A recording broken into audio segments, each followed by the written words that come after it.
All right, everybody. Phew. So I want to actually experiment with a new teaching technique today. So one of the things I want you to do is notice at the beginning of class how you feel at the start of class. So I want you to just notice. You don't have to say it. Hi, Andy. You don't have to say how you feel. I just want you to notice how you feel. Maybe jot down a couple words. And I'm going to ask you again halfway through. And then at the end of class, I'm going to ask you again.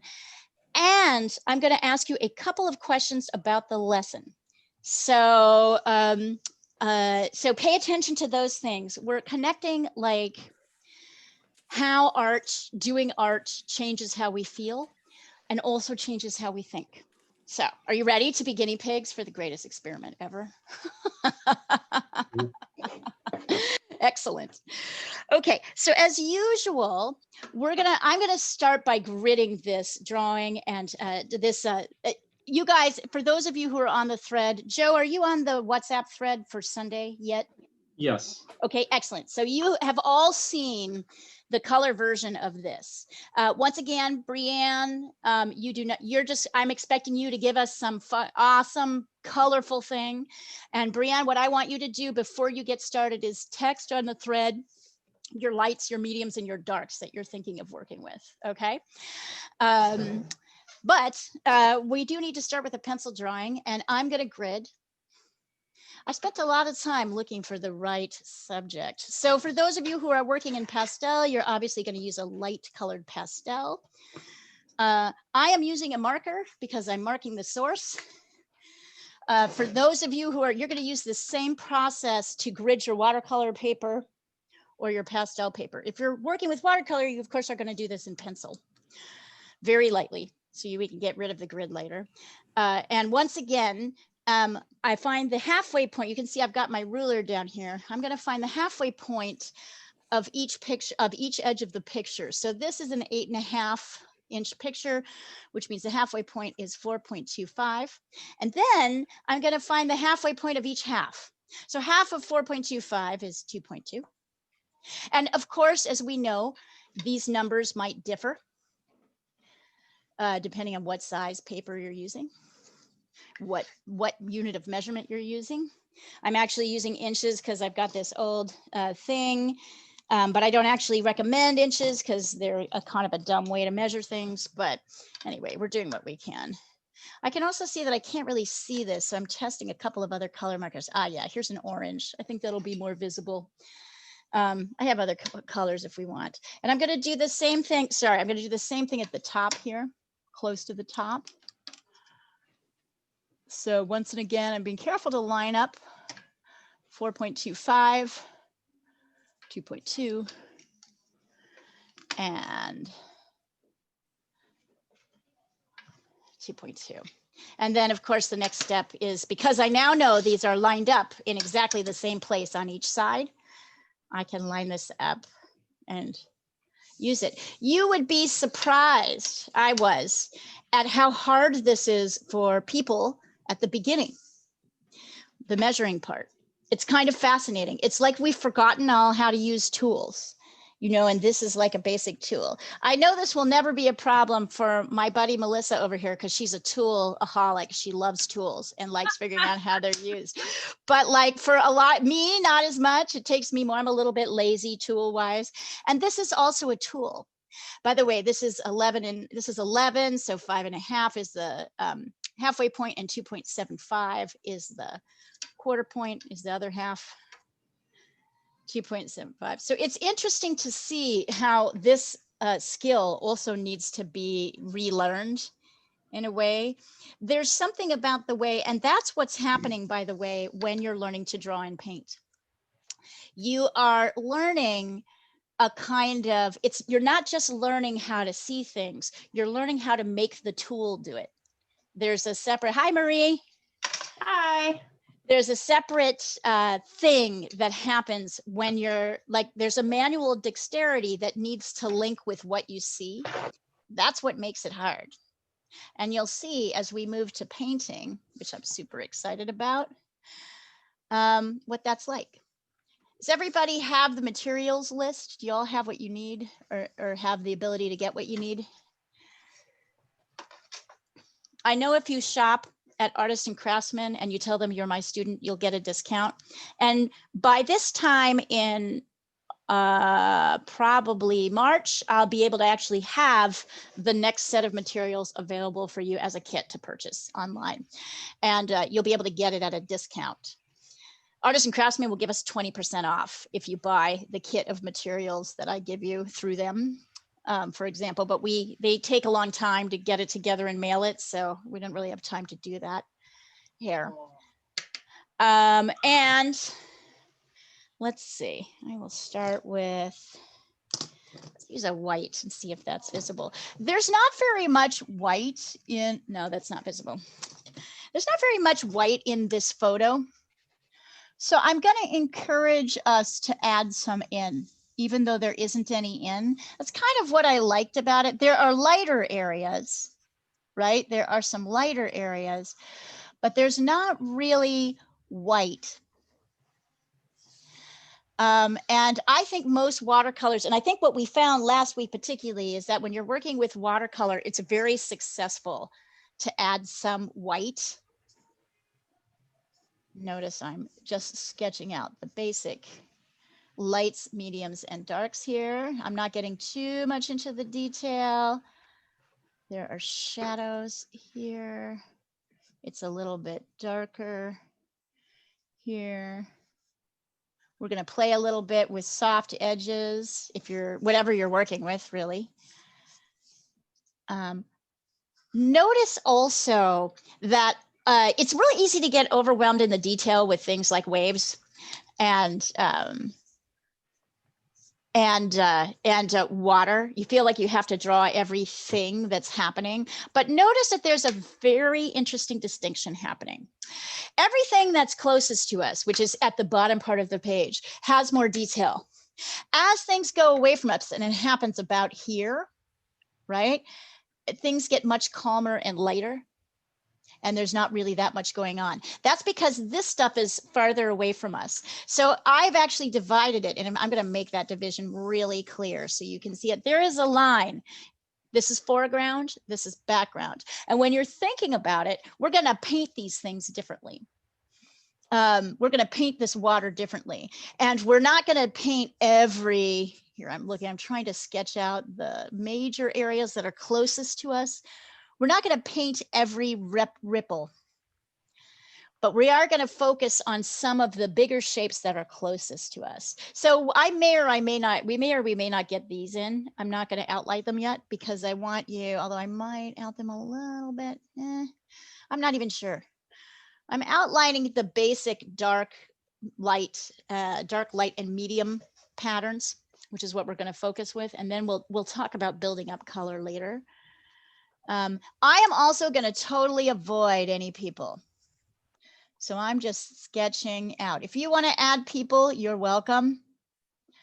I want to make this as simple as possible. Notice also that our first steps in drawing are going to be to go around the edge. We're actually going to draw a little rectangle, a little envelope of shape around which this boat is going to appear. And then later, we're going to deal with more of the details. So let me take a picture. Does anybody have questions? Awesome. You guys are great. Or did I turn down my video and I can't hear anybody? No, wait, I can hear you. I can hear you. I'm always like, no questions? All right, going on. Because I've got you all, I want you all like, all right, let's see. Hey, Leah, I'm so sorry. My computer crashed in the middle of what you were just doing. And okay. It took a while to rejoin. And I didn't have a chance to write down the measurements of the squares. I know don't write down the measurements of the squares. Just get your own measurements. Just find the halfway point. Yeah. The halfway point between each halfway. Okay, I was just great. giving you the measurements because they were the same. These were mine. But yeah, what you really want to focus on is halfway. And let's see. All right. So hang on. I'm going to send this over. Sunday art class. Here we are. Okay, so here are our first lines, essentially, that you guys are going to be drawing. And I'm going to draw with you. Let's move this over. Notice that significantly much of what we are all still working on is drawing. It's less about mixing and painting and more about drawing. So whatever it is you're doing, I really want us I want us to start to understand the drawing principles. Let's see, I guess I can move this over a little bit. So this can come over. Yeah. All right, I can see most of it. And obviously I'm not gonna draw today. However, I'm not gonna draw a grid, but however, I am gonna try and stick to proportions and measurement. The grid is to make it easier for you. Oops, and now I'm just getting a pencil. Come on, pencil. My pencil lead keeps breaking. Aha, there we go. All right, so once again, hello, Muka. So the first thing I'm going to do actually is define where my horizon line is, and that's here. So this has two names. This guy, actually, let me point it out. This line where the sky meets the water is what we call the eye level horizon line. So this is where, if you were looking at eye level, things are absolutely straight. It's exactly straight across. The horizon, so it's where like one area meets another. These little chunks are the natural horizon. So natural horizon line, and you'll notice the natural horizon line kind of goes up and down. It does stop here where the water starts, but it's following a natural form. But this is the eye level horizon line. So I'll take a picture of that in a second so that you can remember it. Those are good things to know because they help you kind of understand perspective-wise what's happening. And what I want to do is kind of find that eye level horizon here. Even though I'm going to draw a boat through the middle of it, I kind of want to know where it is. For you guys, that's pretty easy. It's going to be where your grid shows you it is, right? But for me, I have to kind of guess a little bit more. So it's pretty low. This picture is really, look at much of the real estate is the sail and the sky. Very much of this painting is about sky and sail. I'm going so lightly across so that I'm drawing very lightly across. You might not even be able to see this line in all of its areas because I want to make sure I've got it in the right place. And then the halfway point is here. Yes, go ahead. Did somebody have a question? Okay. And the halfway point is here, not in halfway through the boat, which is what people like to do. The halfway point of the painting is kind of this front area of the boat. So now I'm going to find my halfway point. It's about, is that right? About there? Yes, the halfway point is here. So I'm guessing my boat is going to be, I'm going to start by drawing my boat now. My boat is going to be about here. Maybe a little.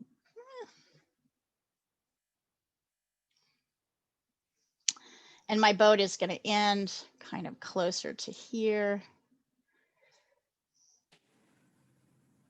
Yeah.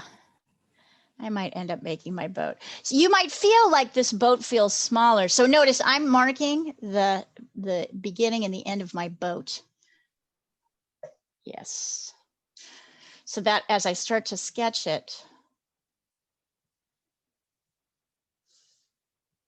By the way, you are welcome to put in people if you feel like that challenge. Melissa, you might be up for that challenge, for example. Already done that. Here. I knew it. Yeah, send it over. Send it over. Send it over. I knew you would. I knew you would. So I wanted to encourage you. When I'm simplifying, it's mostly for whatever I'm trying to emphasize in the class, but I really do encourage people to go up and back, sort of forward and back on this. And notice I am not drawing the inside edge of the boat yet. I'm not doing that yet. I'm actually going to get this. This is where things start to feel weird. We've got this outer sail. Did I get that? Nope. My angle isn't right. Checking. Yep. So I've got this outer sail going, and then I'm going up here, up to about here, and then it starts to curve in.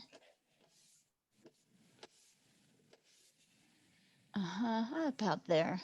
And then, of course, there is really nothing here, but I'm totally doing that. I'm actually going to come up to meet it, so that I know that I've got the angle between these two things right, these two sails right. That's important. So I'm drawing this line so I have that angle right. It's hard to get. Let's see here. We'll see how well I do. Just eyeballing. All right. And now I'm checking my angles by holding my pen. Oh, this is a great way of showing angles, getting angles right. Yep, maybe I need to bring it out, my angle out a little bit.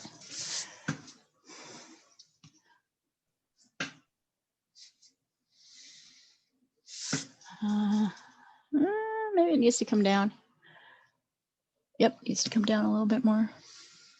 Why do I spend so much time with this? Because then I know I've proportionally got the outer shapes of things in the right places. We do not spend enough time thinking about that in drawing. I really noticed that. I just noticed that across the board, people don't like try to shortcut this process. And when you do, you kind of miss the, you miss something basic in the very beginning. So even though this feels a little bit tedious, just trying to sketch that in big enough so you can, dark enough so you can see it. It's very important. It's like really important. This kind of comes out. So now I'm going to check a couple proportions. Since I do not have my grid, I'm going to check and see. So if I check and see, let's see, how wide is this here? What am I going to use this for? I'm going to use this to check things like, did I get this in the right place? All right. Let's see how wide this is here. This will be about this wide. Oh, this needs to come in a lot more.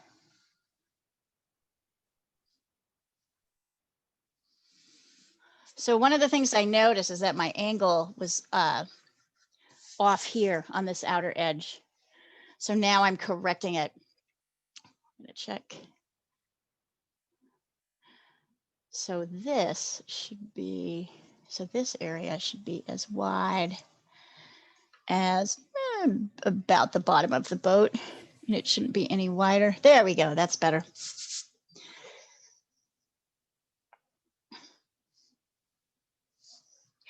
The reason people don't do this is that it's a lot of work. It's a lot of, and it's hard to know kind of when to establish your lines of sight, like what is established. So I, for example, established this as a vertical distance, sorry, a horizontal distance before I began to deal with laying anything else out. So I use this, which I've established a little bit randomly, to determine, do I have other things in the right place? That is like a drawing thing happening, right? So I've got my boat. Now I've got my horizon line in. I've got this little area back here. More importantly, I want to get, and I'm going to even, because I think it's important, I'm going to sketch in where the natural, where like the foreground and the background of the boat are. Notice this is a little bit below where the actual boat is here. I need to go a little bit darker so you can see. Why am I doing that? Because I really do notice that it's back here. The boat is actually in the background, right? Now I can sketch, there is definitely a reflection.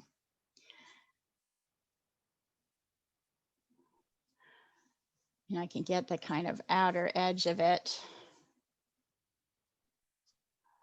Right.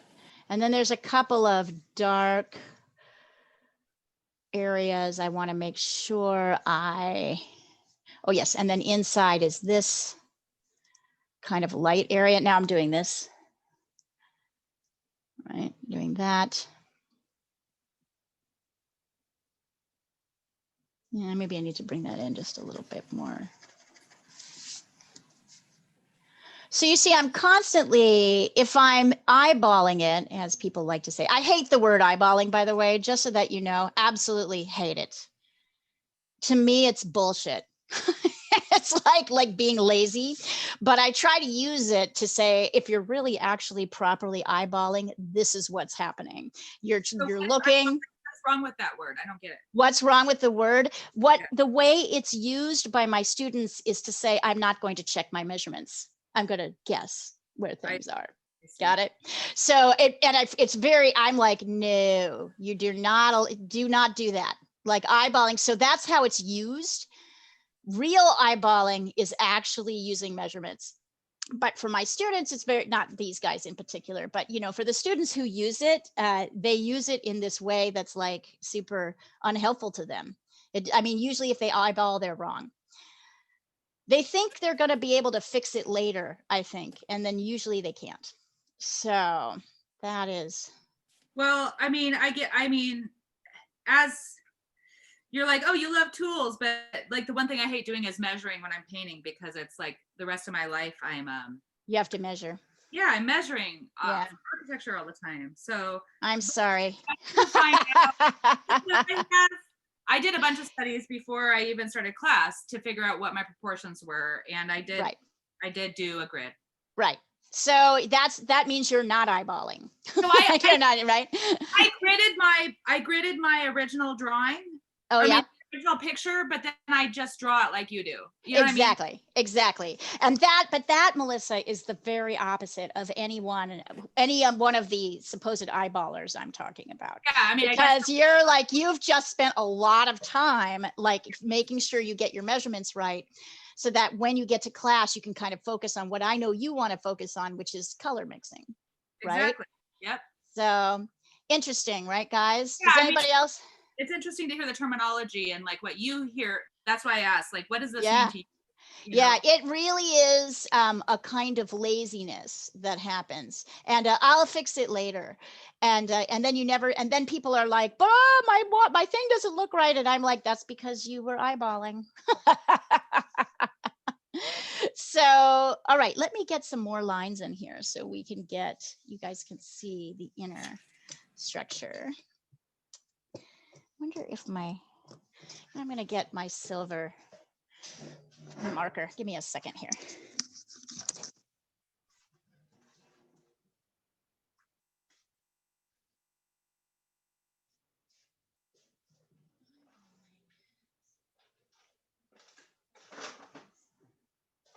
Hi, Libby.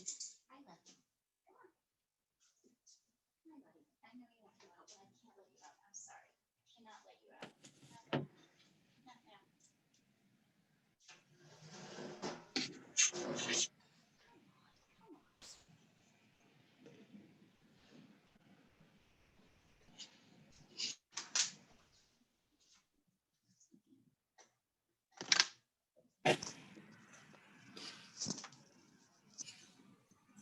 All right, let's see. I don't know how easy that is to see. Hello, girl. Muka is coming over to say hello, everybody. I know she would like to see you if she could. There we go. I think this one's going to be better. Okay, there we go. So here's this front line, and then notice that this boat hull goes from kind of light to medium to dark. So pay attention to that. And Melissa, your people are very dark.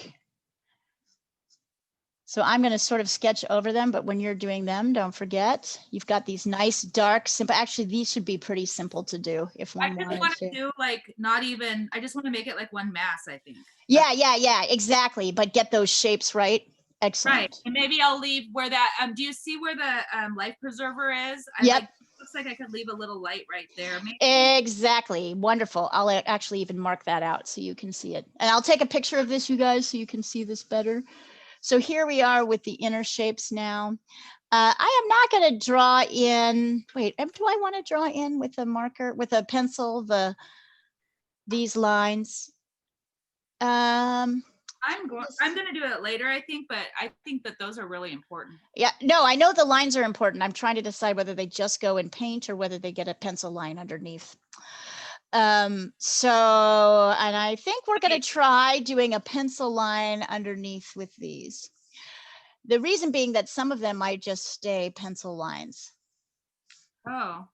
My point is, there's a structure. Are we going to use paint for everything? Like there's this really light one. So I'm going to say, let's add in these.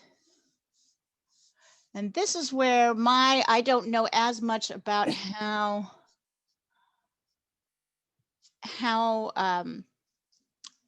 watercolor works to know would it make better anyway, just to better do that in paint, or whether we should have a structure line underneath. I'm going to go with structure line underneath. We'll see how it goes. So let me take a picture. I would personally, I'm going to do the opposite, because I feel like when we do the sky, it'll be like one color, and then you could paint those really nicely over the top. Yeah, I can. It's possible. It's very possible. So maybe we'll leave out those lines for now and just try them in paint. All right. So hold on. Let me get to Sunday art class. Yeah, it may be that the watercolor, the pencil will be too dark. So we might want to use these. So I have these marked in gold. We are not going to draw in these. They'll be added in paint later as needed. I mean, I suppose the truth is you might even be able to try like a watercolor pencil or something too. There's lots of things that we could do here. So there you go. I just find that those little details like that are really sharp are best at the very end. Well, yes, but the question is always, what is the structure? And right. you add part of the structure is pencil. And you add, I agree with you, you don't add the final details to the very end, but the question is, does the structure, the pencil provides a lot of structure to watercolor. The pencil provides tons of structure. So the question is, will that structure be helpful in these situations? And the answer is, I don't really know. I might add in a couple just to see, for the experience of it, just to see what happens. So you guys can choose whether you're going to put in a pencil structure or not. As you can see, I'm just doing the bottom edge of the boat. There's a kind of a abrupt up that happens here on this left side. Make sure you get it. Because I'm not doing the people, let's see, I'm going to simplify. I'm just kind of simplifying the cabin.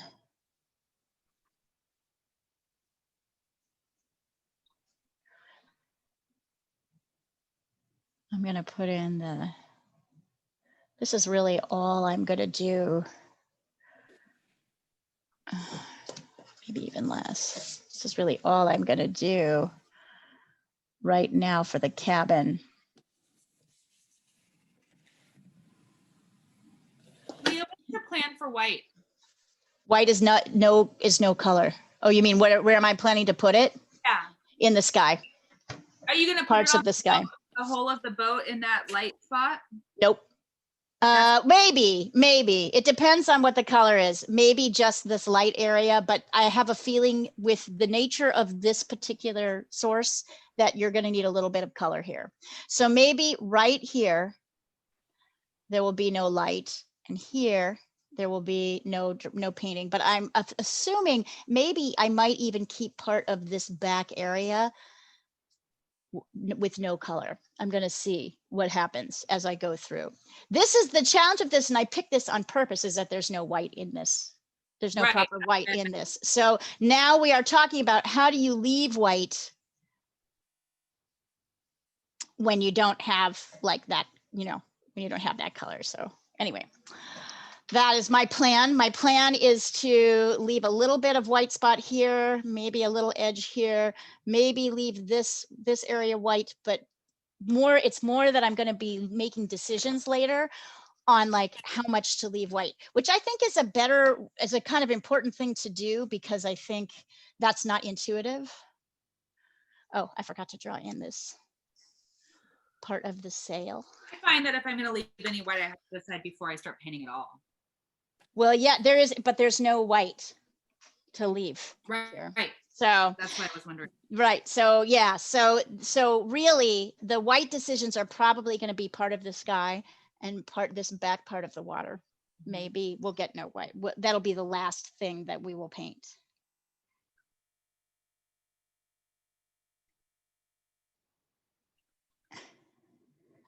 Hold on, let me take one more picture of this. Anybody else have questions as we're going through? Does this conversation like make sense to you that we're having? It's a nice conversation because it's a lot about technique and planning and thoughtfulness. And if it's going over your head, that's okay too. Like, we'll get there. We'll get there. We will get to a point where it will not go over your head. So I guess that when you say the word structure and you're talking about pencil, you're talking about like literally the underdrawing, right? I'm talking about the underdrawing showing up as part of the painting. Yes. Yeah, exactly. To kind of interpret that on my own. So I figured maybe I'm not the only person. Perhaps. I don't know. Yeah. It doesn't matter if you're the only person, you should ask. Oh, thanks. Yeah, like it's good. I use the word structure a lot to talk about like, now since you've asked, let me think about how I use structure. I use structure to talk about, actually, Melissa, that's a really good question because I should probably explain it further. Watercolor has a very washy, soft edge. So, and I know that all paintings need a combination of soft edges and some hard edges. So what I notice about watercolor, what I like about watercolor, and what has brought me to love the pencil, which I never really did before, is I can see that pencil provides some structure for the watercolor, for the watercolor marks to interact with these paint marks. So whenever I'm talking about structure, I'm thinking about something that will give a little sharpness to images and will work with the mark making that we've used. So it's always about mark making. Thank you, Melissa. God, I love like talking to you. You always ask the questions that have a very deep answer to them. Does that make sense to you guys, this concept of structure? I've said it very often. Andy, Laren, you and I were talking about it the other day, that all paintings have a combination of hard and soft edges, and they have good contrast, and they have areas where the mark making is soft and areas where the mark making is hard. And to me, I see that structure comes from these lines. It gives you a little sense. In painting, you're going to see in acrylic and oil painting, you are going to see that we are going to add structure lines in and then paint over them, and that although they won't be visible, they'll still be there, creating a strong edge. In watercolor, I think pencil is very important, but I also have found that using a charcoal pencil, I don't know, Melissa, like what do you use to provide structure in your watercolor drawings at the end? Like what? I guess that most recently I've purchased these really tiny paint brushes that are like, yeah. You see them here? Yeah. And yeah, so, yeah. I've been trying to use these and load them with some heavy paint instead of providing, like, my tendency is to go with a pen because, like I'm an architect. Right. So my tendency is to just like pick up a pen and add that. But then I feel like on a watercolor, sometimes that looks too heavy. So I'm trying to use these more detailed brushes. Beautiful. And trying to load my paint so it's dark to right. That. So I always do a pencil drawing before, but I use a 4H. Right. A very thin paint, a very thin pencil that will kind of disappear more. And I do erase at the end sometimes some of my pencil marks, leave in some. I do too. So that's a really great thing for you guys all to be thinking about. Is the challenge of watercolor is, how do I create structure?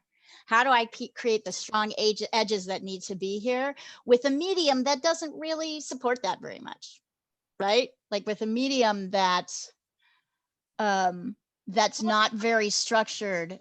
How do I create that necessary? Because I need that, right? That's there. And by the way, before I go any farther, I want you all to pay attention to, as you're laying these down, and I'm going to have to redraw that line.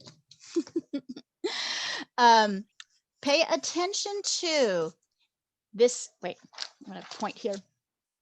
The negative space between the spaces as you're doing the sails. It's going to be easy to put things too in the wrong places. You'll see here, because I was eyeballing. I was eyeballing. I put this too far away, and I can tell because this triangle needs to be a little bit tighter. This triangle that's between the two triangles. So once again, remember to watch your negative space if you're trying to do this by hand. See, this is why eyeballing is a pain. You're constantly having to correct yourself. There we go. But this conversation about is, and Pat has got these new, right? Pat has these new wonderful watercolor pencils. She's going to try and use that to create some structure. Rebecca very often goes in with charcoal. I know, is Rebecca, I don't think Rebecca's here today. Rebecca is recovering, sounds like pretty nicely from brain radiation.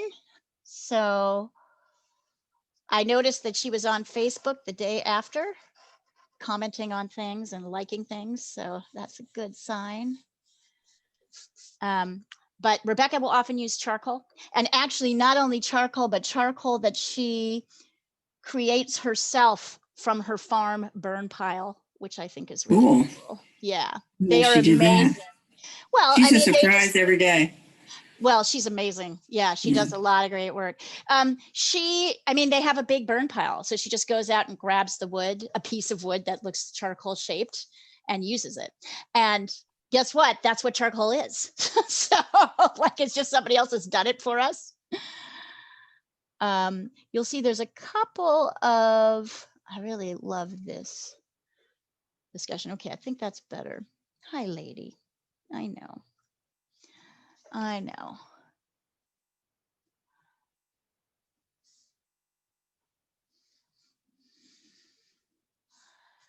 And I think as Melissa and I have been talking about this, that we are not going to, I'm not yet going to add the structure. I'm going to add a couple of pencil lines in here, just one or two, so we can see experimentally how they look with paint over them or just on their own, or whether that's something we should do later in the process. So if you want to do that, you can. I have to be honest, I added a few darker ones in, and I think I'm going to just trace over them and maybe delete some of it later. Yes, that's the point. So we're going to try a couple. It's hard to see which ones are the dark ones because I've just covered them up, but I will do, let's see. Sometimes once you paint on them, they just fade away too. So yes, they're super light. Yep. That one feels like a big one. This one coming down here. Okay, so I'm just going to add that one in. Maybe I also added in these lines, these sail lines, because I think those are going to be helpful. And then I'm just going to add in these lines. That's it for my pencil lines. Oh yes, and then I want to get rid of that.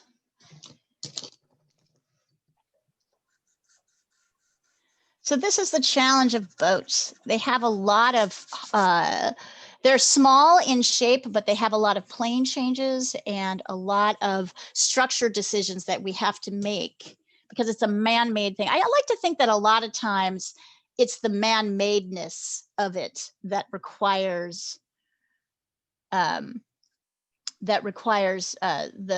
this conversation about structure. I know, Kitty. Hold on. Give me just a second, you guys.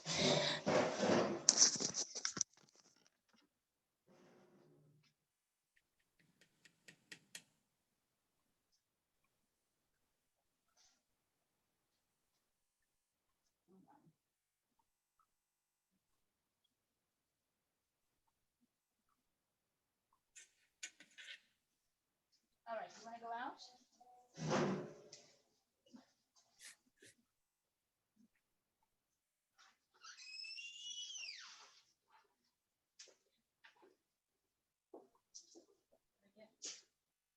Oh, no, wait, sorry.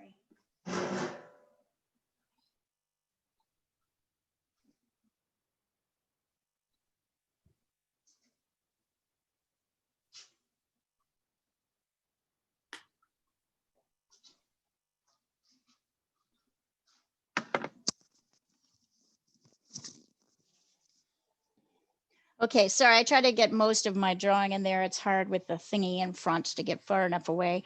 Pat, take a look at your sail here. Okay. The It's too angle far is down, way isn't it? it's too far down. Yeah, and the I reason just is you noticed that yeah. So get these pieces in first. first. Okay. Okay. And then also look at the angle. The angle is way too steep. Okay. It's way too Thank you. steep. Yes. Katie, let's see here.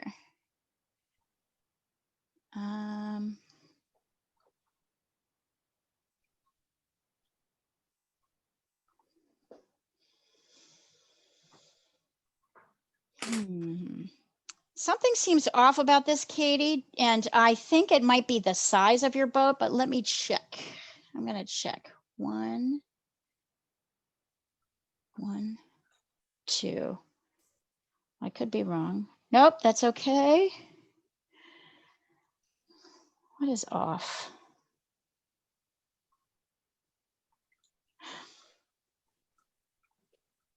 I think this sail comes down a little bit more. Katie, not to be, I think both these two come down just a little bit lower than you've got them.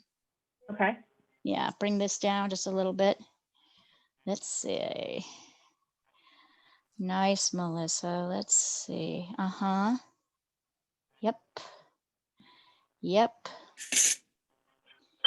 Very nice. Melissa, there's a slight bow in here. It's almost straight, but it's slightly curved. Okay. So if you can curve up a little bit at the bottom, otherwise perfect. Nice. It's a really fun thing to draw. There's a lot, it's it's interesting. Give me just a second, you guys. Just managing the cats. It's all about the cats around here.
How's everybody doing?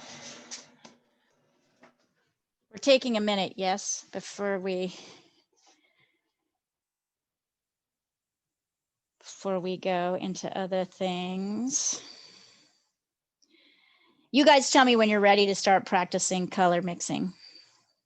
I'd love to see everybody's drawing. Oh, you know what else? I need to go get my Wi-Fi. I'm gonna need to go get my plug. Hold on, my phone will be right there.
baby love. Come on.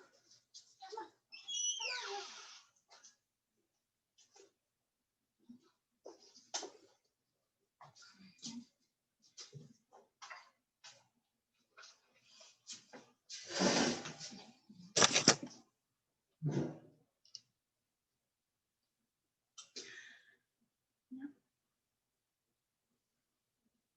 Come on. I see the problem.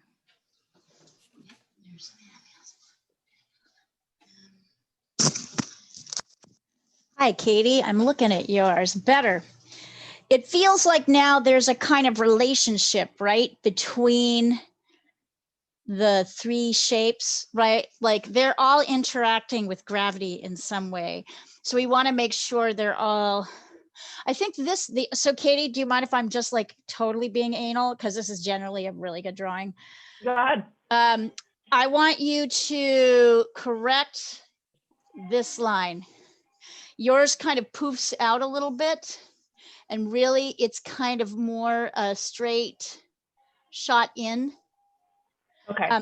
Because I think that shows, so what happens is when this line poofs out, it suggests that the wind is going this direction. And really we can see that the wind is going this direction because it's poofing out this sail, right? Okay. Let's see. So everything else kind of slants a little bit this direction to get that movement. Nice. Okay, good. Just being persnickety.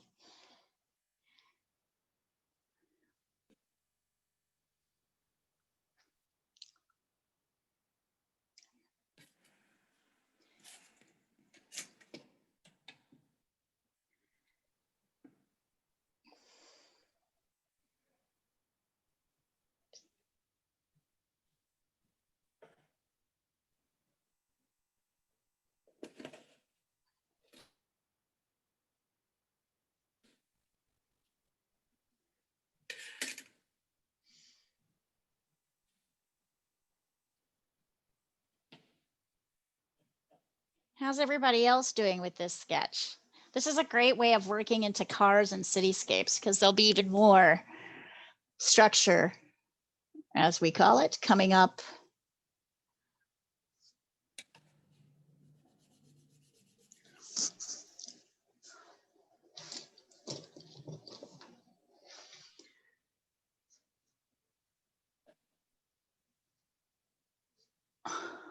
There we go.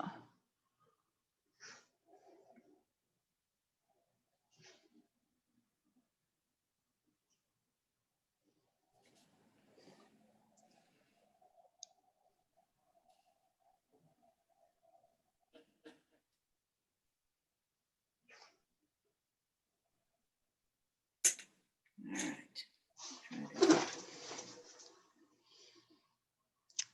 If you want to check your drawing, stand away from it.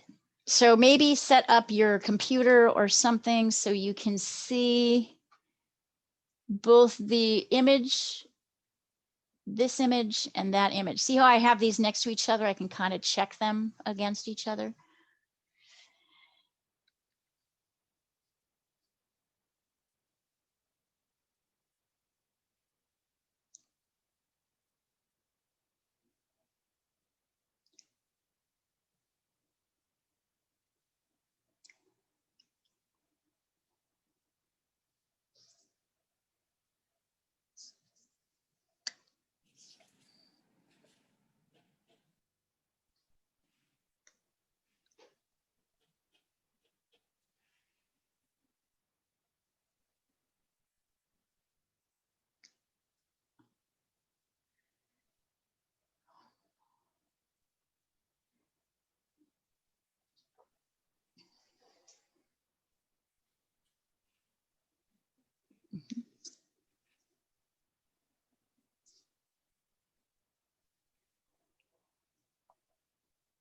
So if any of you wanted to just stick with a pencil drawing of this, you would have plenty to do pencil wise. And we're going to look at we'll have to refer, I don't have a printout of the color. So we're just going to need to refer to well, let's see, Brianne. Pretty good. Brianne, I need to see what's in the sort of top of the boat. So if you don't have people, there needs to be some kind of edge that you're adding over the top of it. It's the construction. There's like a little bit of a cabin here. There might just be a straight line for the other side of the boat. You're going to need to put that in, otherwise very nice. Also, and I like your construction lines. I think those are really good. Also, go ahead and get in your light and your medium and your darks, but very nice. Good work. You guys are killing it. I feel like everything I throw at you guys, you're like taking and shredding. It's great.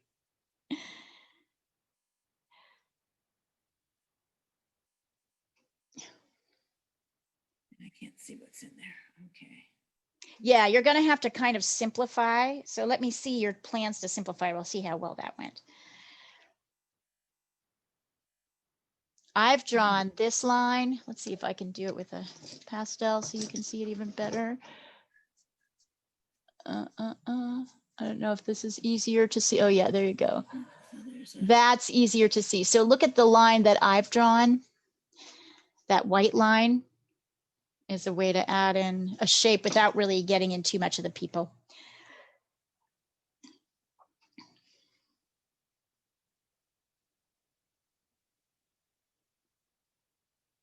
Woo-hoo-hoo.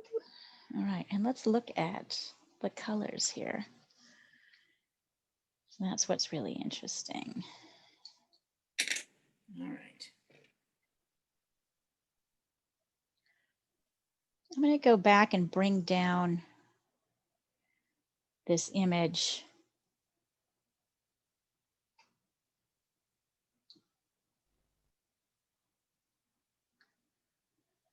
Actually, I'll do it like this.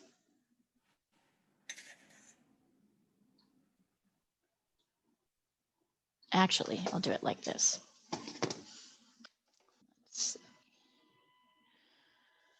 I'm going to bring this image in a way that you can see it a little bit better. Picture and then I didn't send it.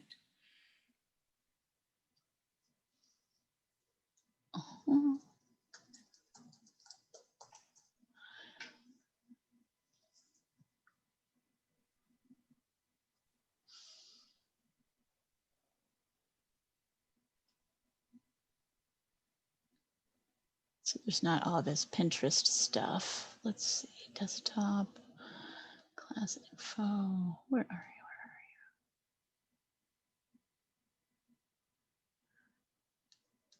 you? Yes.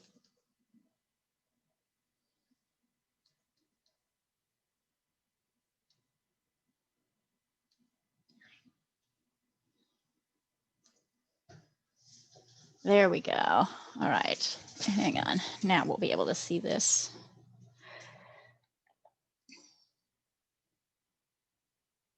So Pat, there's definitely, you're going to be able to see some kind of structure Right. here along the top all the way across. All the way across. Okay. Yes, it's not like there's any point where we don't see a part, other part of the boat. Okay. So it'll be like bridges. It's, you know, there's some kind of line that goes all the way across the boat. I just added some stuff in there. Ah, Joe. Nice. King. Nice. So Joe, I just need to see what your top, that's great drawing, Joe. Strong way to come back into class. Very strong. I just need to see what's kind of the top of your boat. And so you need this line in and then how to kind of make your boat go over the top. Okay. Very nice. Nice. And then you can get rid of, we can get rid of this line. Here, I'm erasing mine now. Whoops. The grid lines? Yeah, exactly. Give me 1 second. I'm going to call up.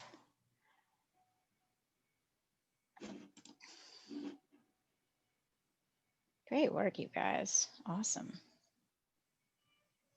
There we go. Okay, let's share this up. Melissa makes me want to put the people in, but I'm not even going to do it. You can if you want to. Do it. Take the challenge. Do it.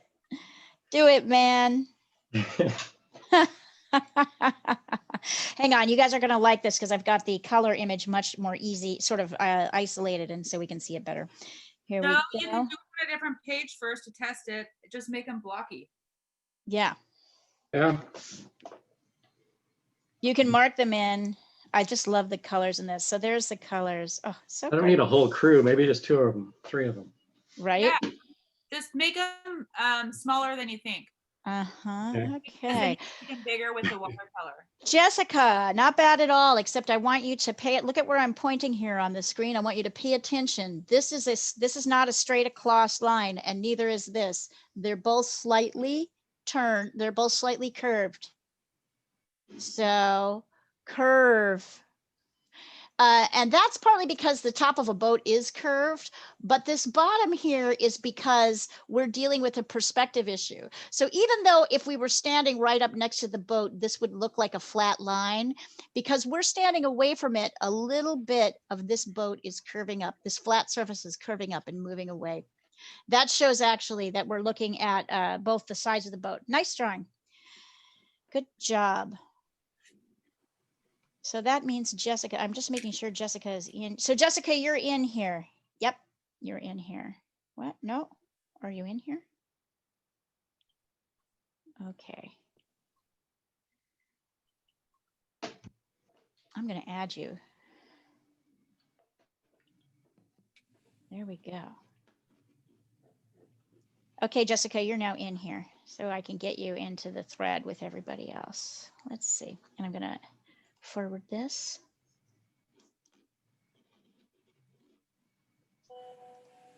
Mm-hmm.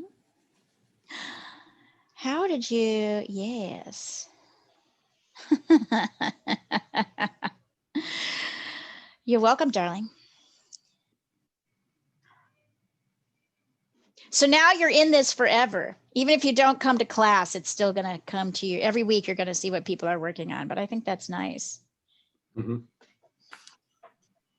That is okay.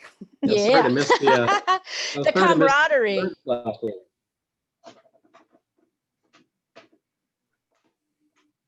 I know, right? Like, so you can kind of see what people are doing, even if you're not doing it. I think it's a kind of nice, one of my students in my Reuters class came up with it, and it's genius, because then we just have this continuing thread that goes on and on. We can deliver stuff to you. You can talk to each other during the week instead of having to create a new thread each class with a different, group of things, and there's continuity.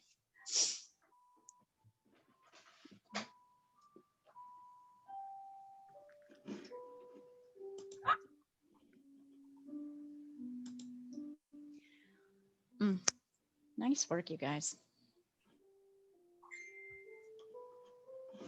Who's play? Oh, is that Sonia? Yeah. She's always doing some instrument. Something. I love it. For those of you who don't know, Sonia is Joe's wife, is an incredibly accomplished musician, and she's kind of dedicated to making that her vocation. So always we get to hear what she's working on. Hey, Leah, Nice, Melissa. these are color tests that I've done previously, and I'm trying to find these colors. Like, I'm kind of looking through previous tests to try to see what colors kind of look good with our current scheme. Yep. And I thought I'd share so we can kind of look through some ideas. I like the cad red medium and the blue mixes. Those are kind of nice. So I think ultramarine, very nice. Yep, yellow, orange, very nice. Yeah, I mean, it's like, do we do Quinn Gold or do we do like a yellow ochre? So it will all depend on the mixing, right? Like, it's all going to depend on the mixing, because we're going to be mixing. We're going to be, because of the subtleness, the glow, but also the subtleness of these colors, there's going to be a lot of graying mixes that we're going to do. So it'll depend on how that yellow, that burnt sienna looks with the ultramarine blue. It will depend on, so that's what we'll be testing, but this is great beginning. Well, these these are mixes too. I mean, Oh, they right? are? So the Yeah. yellow orange has, oh, I see. The yellow orange They're has all ultra. three colors. They're all three colors. You know what I mean? So that one paper has ultramarine, quin golden, cad red. And then and those are the mixes that make up those colors. Those colors. And then the other, that's how I've done these. Yeah. No, I'm confused. Are you mixing blue in with all of these too? Well, these are all different. Yeah, mixing the colors. So you can see there's the ultramarine. I mean, those are the colors that make up these paints. Those are all the different mixes I've made from those paints. These on the left are all the mixes you've made from the paints. Yes, you can I see. got it. Got it. Okay, I got it. Nope, I got it. Yeah. Nice. I love burnt sienna. What a beautiful color. So amazing. All right, and while we're doing that, we'll spend another 5-10 minutes drawing, and then we'll get some mixing. Nice. I've got to get me some of that. What is the yellow that starts with a G? With a C? No, G. Oh, you're saying new gamboge. Yes, yes, the new gamboge. I have got to get my hands on some of that new gamboge. Woo! Is that a color or a brand? It's a color. It's a watercolor color that's just amazing. And I don't really see it seems like it's just purely watercolor. It's Like number what, baby? number 3 on the one I just sent you. Nice. Okay. I like new gamboge. I'm kind of pulling in a couple more. I'm just making sure I've got my palette loaded up. I cleaned up my palette last week, so I lost a bunch of color, but I'm hoping to make it up. Do you have nickel azo yellow? That's a nice one. Nope. I have basically the colors I use for oil, for my other oil painting. I don't really know much about the colors that are not those things. I can show you stuff when we see each other. Look, this is azo yellow. Look at my screen. Nice. Isn't that pretty? Yes, it is. I mean, I sometimes see that as a acrylic color, but it doesn't seem ideal to me. This is cadmium yellow. Come on. I mean, this is. Here's my ultramarine blue. So I am just, if you're hearing me mumbling here, this is me just mumbling as I'm getting clean colors in. And So are we supposed to be mixing color? not yet. Okay. I want to make sure everybody's got their drawings in good order.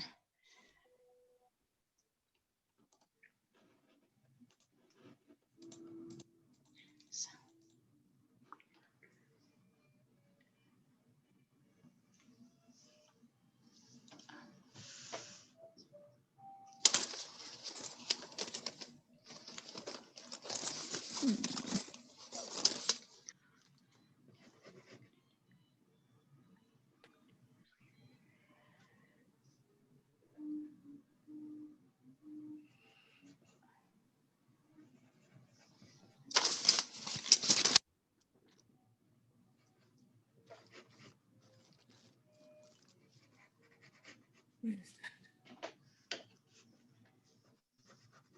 that?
Sorry, guys, I popped off for a minute. Let's see, Brianne. Good job, Brianne. Excellent. So now, why don't you, Brianne, your job is to show me 2 or 3 colors that, you know, create light, medium, and dark as you're starting to go through and do your pastels. Woohoo. Nice work. Good drawing, everybody. Excellent work. I'm finally understanding what you're talking about with this Picasso that I'm having to draw over and over and over again. It really does help. To draw it over and over again? Or Yeah. what do you, tell me what you're understanding. I'd like to know more about that. Well, I see this, the second time I draw it, I see things that I really screwed up the first time I draw it. And then when I check it with the original, and then it just seems like every time I do it, I get a little bit closer to reality instead of what's in my head. Mm-hmm. Well, and I think that is what I have noticed, Pat, in working with you over the years, is that style works for you because you don't get bored with doing the same thing over and over again. Right? You really you enjoy the doing it. Whereas for some people, they just can't do it because they just get bored. They're like, I can't handle this. Ah. I think I'm still at the point in learning that I'm excited that I can do There's it better, improvement, you know? right? And I think, and that's really true. And think about what Melissa said before class. She sketched this out 2 or 3 times with different ideas in mind each time she did it, so that she could focus on the right things when she comes to class. For Melissa, the most important thing is color mixing. Ooh, exciting. Which mix, Melissa, are you liking the best? Which blue are you liking the best in your mixes? So I really, ultimately, I really want to use that last one I sent you. That's the winter palette, even though it doesn't have a lot of the red in there, but I think the burnt umber might do it. I think it might be a cool color theme. I think burnt umber and burnt sienna are going to play heavily in this as our yellow. And then you'll test which blues look the best with them. Right. So as you're mixing different blues before, ultimately, and I feel like Corellian blue looks really good on the sky, and phthalo blue looks better on the water for situations like this. You have not tried ultramarine blue? Because I think ultramarine blue will look better than all of those. Blue. I like ultramarine blue for the water, and then the sky better Corellian. Yes, cerulean. So cerulean is a cool color, and cerulean actually in many mixes has a touch of phthalo in it. So phthalo is the cool blue, ultramarine is the warm. I love phthalo, but you always say it's too fucking much. Sorry, kids. It's too much.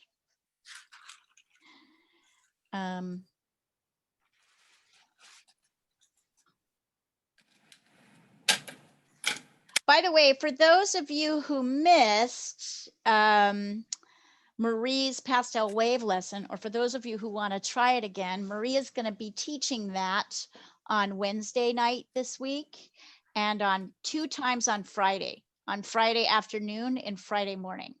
So if you want to practice that again, I will show you, you can register for, I don't have the Friday evening one, but if you want to, let me know and we'll figure out some registration for it. You feeling ready for that, Marie? She's like, yeah. And there's not going to be any Tuesday class this week. So, I decided to add a little frisket. Okay. Oh, man. Sorry. Warn you out before we've even started.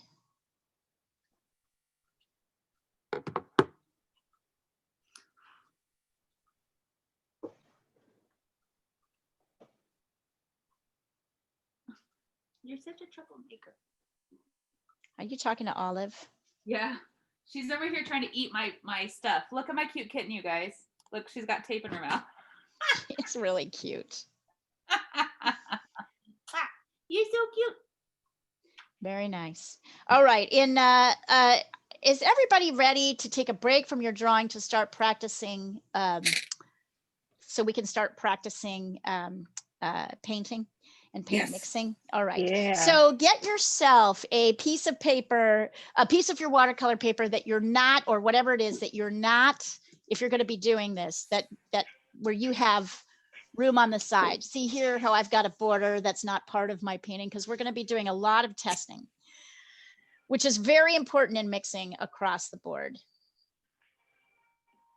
What's going on here? So let me go back here. All right, so I'm going to remove this because I know you guys have this, so you can use it. You have it in the thread, so you can use it if you need to. Let's see here. I'm going to move this up a bit. And I'm going to move this, so here we go. Oh, I know.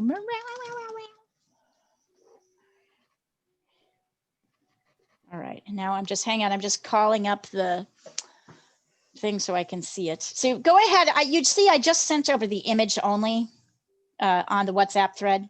Everybody should be able to see it. There's some really neat kind of wintry colors. Here it is. Okay. So yeah, there are a lot of, I can even hold it up here so you can see it. Let's see. That works for me, Brianne. Have at it. There are a lot of, let me get back to the picture. Mm. Right, so right here is an area, this kind of area here, this circle here, there's a light area that we might keep light. And Oh, yeah, I was wondering what that circle was about. yeah, that's like this kind of light area here. So basically, what direction is the light coming from, by the way, guys? Can you see? It's a setting sun. Where is it? Where is the light? Where is the sun going down? Coming from the left. Yep, Yeah. absolutely. And you can see it because everything on this side is kind of darker. And even the lighter parts are kind of darker, and everything on this part is kind of oranger and warmer. So, oh, and this is very pretty. It's Mia, gonna be would very, you mind sending, because I joined the group a I little sent bit it, late. honey. It's there. It's there. I sent it after you joined. I sent it right after you joined. So go up. No, I'm saying the one that you sharp with. Oh, this one? Yeah, that one, Oh, please. hold on. Let me do because that it's right helping now. me. Yeah, Thank yeah, you. yeah. You got it. You got it. What do you do? Give me a second here. There you go. Okay. So, yeah, definitely there's going to be a lot of burnt sienna, burnt umber. I'm going to say burnt sienna, burnt umber, cadmium orange, and cadmium yellow. And then we'll be playing with blues to create shaded versions of that. And the biggest challenge is going to be not to paint everything, not to get paint everywhere. This is going to be really hard. I don't know why I keep picking these pictures where there's paint everywhere and no obvious white areas, but here you go. So for me, what I see is that this white area is kind of off here. It comes in here. I may have this stay a little almost light, this part of the sky, this medium blue here. And then, so we might get the orange and then a blue coming up here. We'll see. We'll just see. May not be able to resist it. There may just be color everywhere. It may not be the perfect subject for a watercolor, but it's so beautiful. So I think it's worth playing with. So, so right now I am going to be looking for some colors, some orange and yellows that I can put in my light area. I'm starting by testing just kind of a cadmium orange. Whoops, can you guys see that? Here. Yeah. Cadmium orange here, and I'm lightening it with a lot of water. So I see what happens when it lightens. So this is cadmium orange. This. I do believe these are the colors that are the most predominant through here. Burnt sienna. Very What if I nice. only have cadmium red? Mix a little yellow with it. Or maybe find a pencil. Mix a little yellow with it, Oh, okay. I'd say. You're going to want some areas, and almost everything here has a kind of shade to it. Almost nothing is exactly orange or yellow. There's very little that is. And I see a tiny bit of quinacridone or permanent rose or red. Hey, Leah, can you show us that only have cad red, a really close version of your cad orange, so we can see what that looks like? Sure. Let me take a picture now.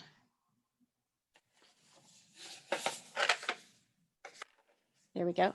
That's the one in the middle. And the one on the right is a lightened version of that with more water. Okay. Cad red might really work in here. So I don't know if I have any. May I be out of cad red? Oh no, I have cad red. I added some azo to make it. Yeah, just yellow. Add a yellow to make it oranger. There you go. Oh yeah, any yellow will make it oranger. And in fact, different yellows will make it different oranges. So you'll be able to experiment with that. So burnt umber and burnt sienna will also be important. And I'm laying down a little bit of burnt sienna here. So burnt umber, this is burnt umber. Burnt sienna is the kind of orangier, yellower. So these are our oranges. And let me label them and then send you a picture. Where's my pencil? So this is cad orange. This is cad red plus yellow. This is. Oh no. What? Oh, the cat just got it. Something I don't want her to have. Sorry. Right. Hear that. Right. Burnt umber. And then there's a little bit of, oops, I guess you can write that here. I'll write these down so you can see them. And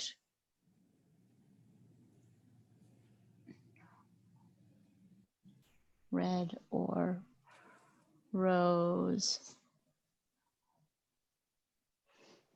Permanent red or rose. So those are the those are the warm colors that I see. And maybe also a cadmium yellow, or just, we could experiment with yellows. The yellows, there's a lot of different yellows that could work here. So hold on. So I'm not putting these down because I feel like the yellows. Oh, I see. Give me a second. I'm going to move away here. So I've got this shaded.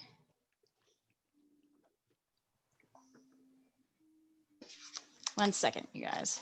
Let me get this so it's not, there's no shade from the machine. There we go.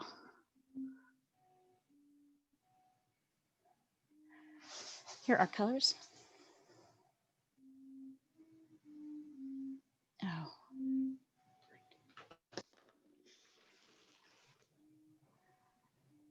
Okay. So those are the warm colors.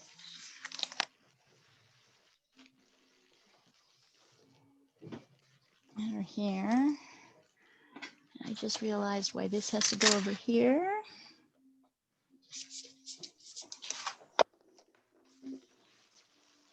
Oops. Yeah. All right.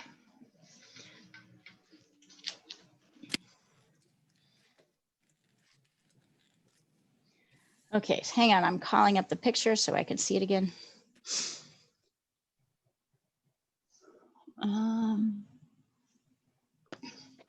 All right, and then the cool colors that we're going to be using are going to be mostly blues, and they will mostly be blended with your dark. So definitely ultramarine blue. This is ultramarine blue here. Here's an ultramarine blue. And then there's a, don't really have a cerulean. There's a phthalo blue. You can try, we can play with phthalo blue. And I have a turquoise. I don't actually have cerulean blue. I don't use it very much. So I've got this kind of turquoisey color. But Would it you do though probably- if that's what we have? Yeah, sure, of course. I'm sure. Actually, I think it'll work great. I just don't have it. This is cerulean.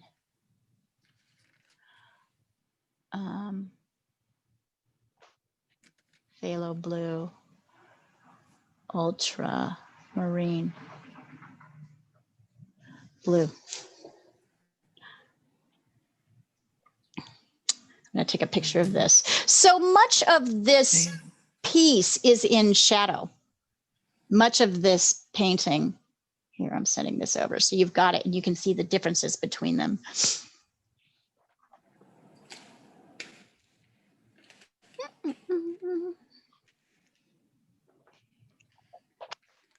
There they are.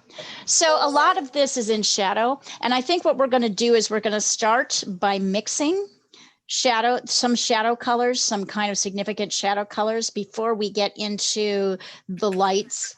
So the biggest shadow in my mind is here and here. And then there's a few dark. You see these wavy lines like this that come down here. Those are the darkest shadows. And then if you're dealing with people, those shadows, it's very dark, at least shadowed up here too. So as usual, I think we're going to start with my standard dark mixture, which is, does anybody remember? If you don't, that's okay. It's burnt umber and ultramarine blue. So I'm mixing burnt umber and ultramarine blue. I like that. It creates a kind of warm dark. So there I am, it's burnt umber. So the ultramarine blue is right here, burnt umber is here. If you're noticing that your mix is too blue or too brown, just add some of the other color until you get something kind of neutral. And I think that will work very nicely for the dark areas. And we will start with those. And there's kind of a little dark edge and all the reflections as well. And a little bit.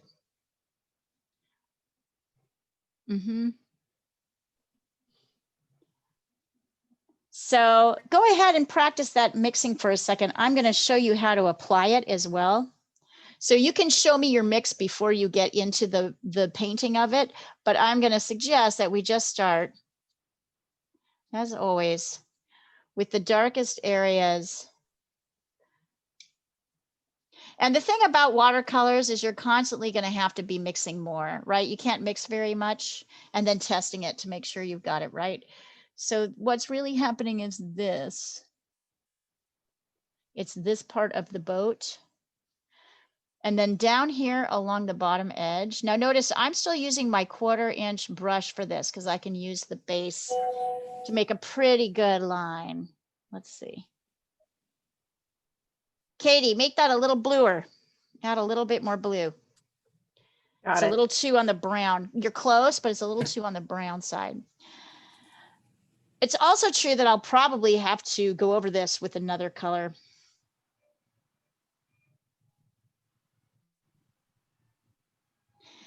And then that dark shadow kind of also shows up in the water right under the boat.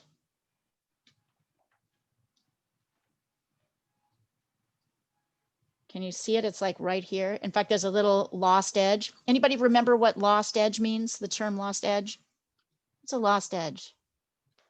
If you don't remember, that's okay, I'll tell you, but I just wondered if anybody remembered. A lost edge is where a shadow kind of comes over and obscures the edge of a shadow of an object obscures the actual object, the edge of the object itself. So right here, we can't actually see the bottom of the boat. It's obscured by the shadow underneath. And lost edges are really important because lost edges, and I'm going to pull this down as well here. like this.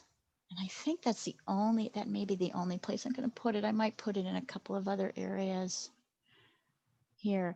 But the lost edge is really, and in painting is really important, and drawing, because that's part of how we observe things, is this lost edge where we can't see the difference. It's like one big uber object, even though this is water and this is the boat. In this particular case, we can't really see that from the shape.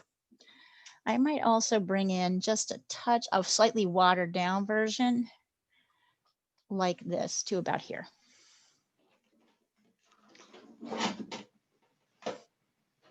I feel like as we get into these edges, dark edges, things get a little browner as it gets more towards the light. And so I'm just looking to see if there's actually any other place where there are darks. It's a little bit of a dark here.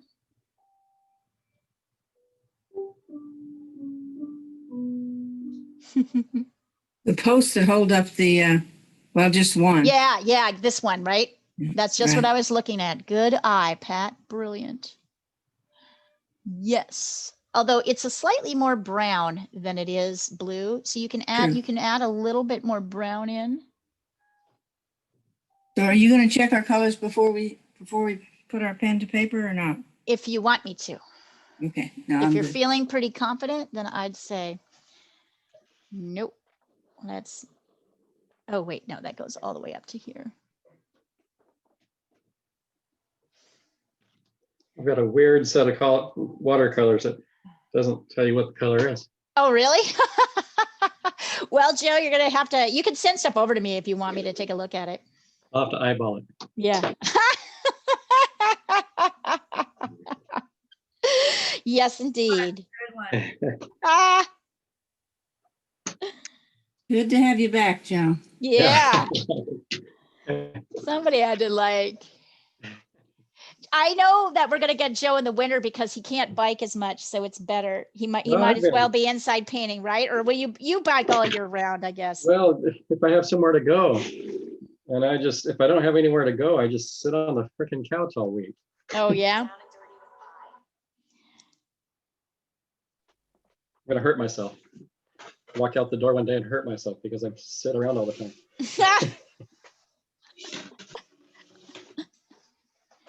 Look, by the way, at what happens when we add in the darkest parts. Do you see how our painting already starts to have a little bit of a life to it? It's because our dark edges are interacting with our lighter edges, the whites. And so these shapes are I always like to say it's like a 2 for 1.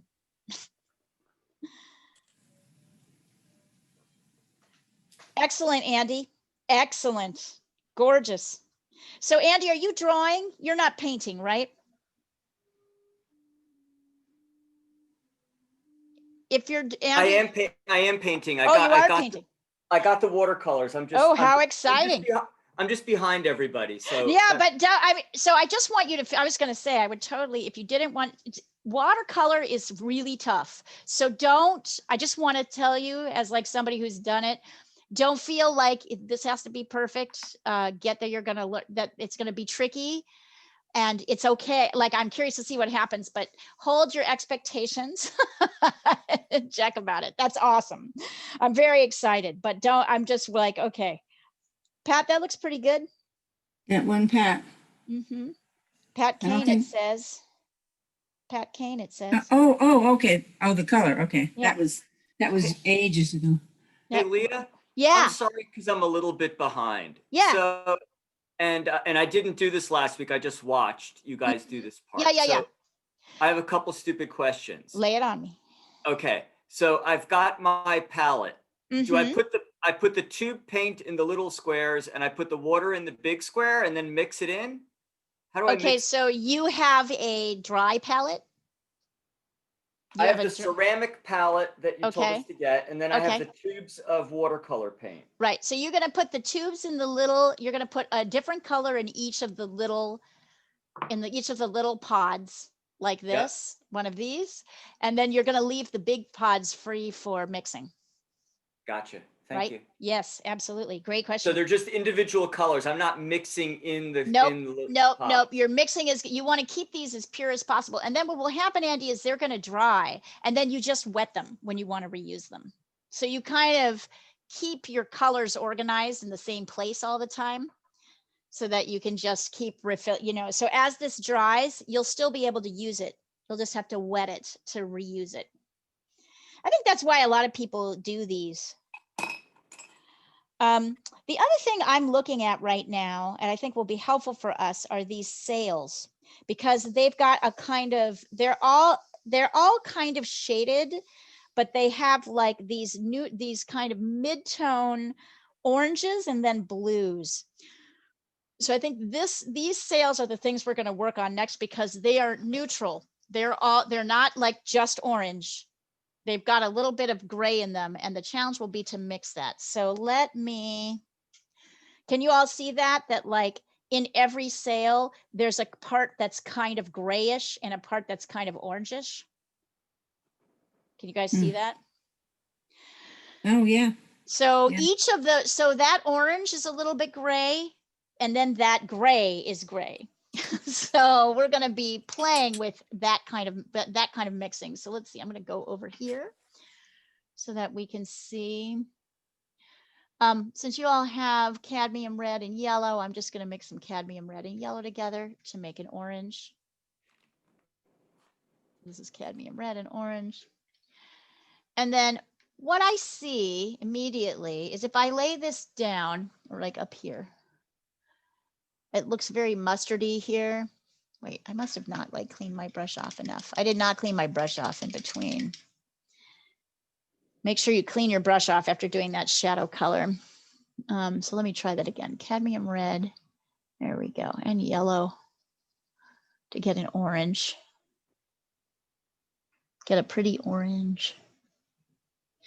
Yes, pretty orange. There we go. But it's not exactly orange what's happening in those sails in the orange part.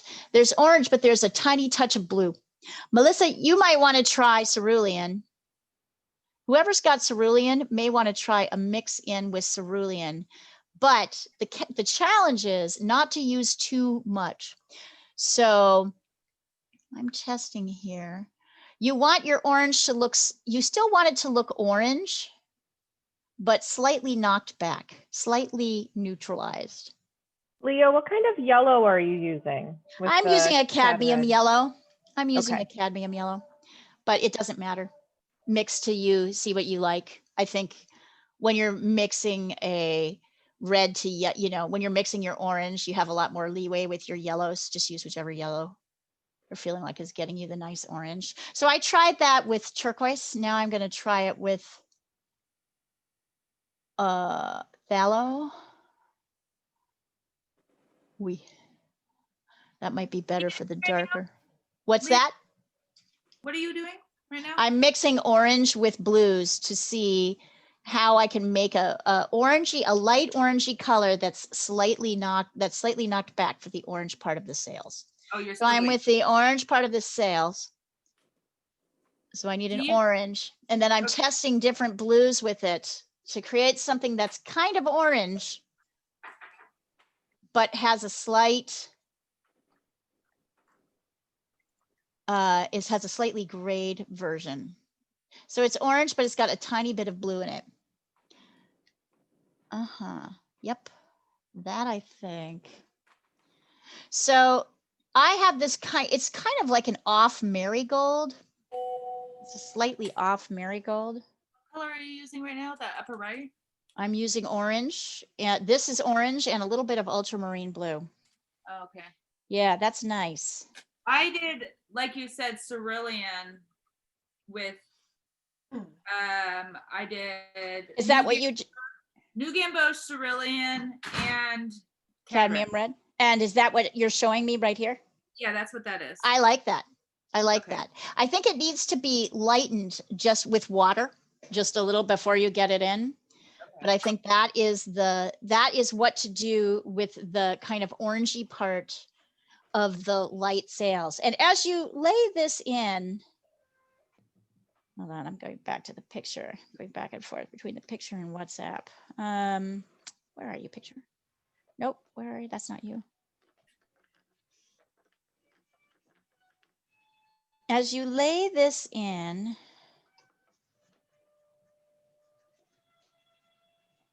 and I almost feel like there's a touch of pink in this orange. So I'm going to try another thing just to see what happens. I'm going to add a little bit of quinacridone red, which is a cool red, to see if I can get more of what I'm looking for.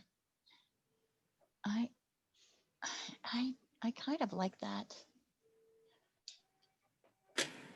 There is a slightly pinkish hue to this orange, particularly in the middle sail and the sail to the right. It's almost pink. It's orange, but it's got a pinkier hue. So I'm actually mixing in a cool red. I'm mixing in quinacridone or permanent with my orange and my blue to see if I can get that coolness. Okay, now I'm going to try something different. I'm going to try mixing a cool red. Instead of using cadmium red, I am mixing a cool red with yellow. So I've got something that's a little pinker. Let me see how that works out, and then we'll decide. Okay, way too bright, but still. Now that doesn't end up giving, I like better the first one. Okay, so stick with cadmium yellow, cadmium red, a yellow of your choice, and a touch of either cerulean or ultramarine blue. I think both of those could work. And we're going to start with the bridges. Okay, and I think I have what I need up here. Now, the biggest thing is to make sure you do a very light layer. So you want to dip your brush. You want to load your brush with paint here. And then you want to dip your brush in your water and test it at least once or twice so that I've got a very light, soft color, because these are very light, sort of neutral to light. Still think I need more pink in there. We'll see. You don't want to go too dark. Even this, I think, can be watered down. Yeah, there we go. See how I'm taking this sort of little dark bubble of paint with what I'm adding water to my brush and I'm kind of pushing it up.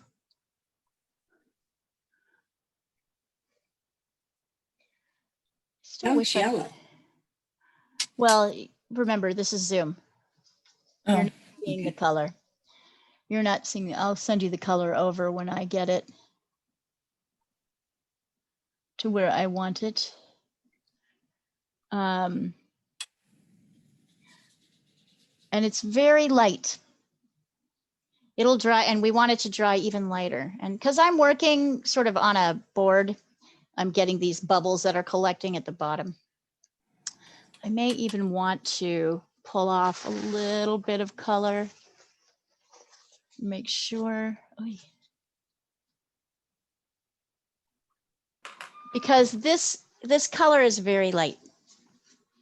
Even though it's a shadow color, it's significantly lighter than, say, what's happening here. So let's see, that's here. I don't know, I'm still not like super happy with it. I still feel there's a pink that we're missing. I'm trying to think of how to get it. I wonder if alizarin crimson would do that better. Ooh, maybe that's it. Do you guys have alizarin crimson? I do. I have plain crimson. Great. Crimson, that'll work.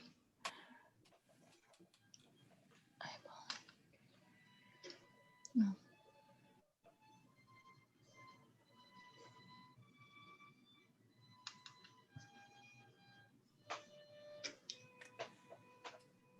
I may go over the top of this. Let's see what happens when I add a pink. I like that, actually. So I'm going over the top of my orangey blue mix with a quinacridone, with a little bit of alizarin crimson, very watered down. on top because I feel like there's a kind of pinky tone coming through that I want to try and capture. And I'm not getting it from cadmium red. Cadmium red is too orange. So I'm not getting the pink, the peachiness, the pinkness that is coming through on this sail and this sail. So let me see if I can mix that without having to layer on top. I'm mixing in alizarin crimson into my orange mix, my blue.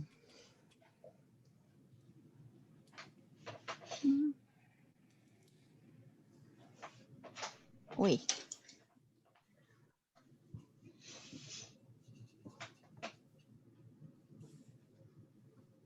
Yeah, I like that better. So there's still a touch of blue and there's still yellow and orange, red, but there's also a touch of this kind of cooler pink.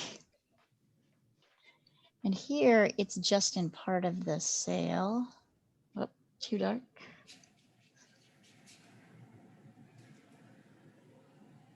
So you can actually spread out the color. If you lay too much color down, you can kind of spread out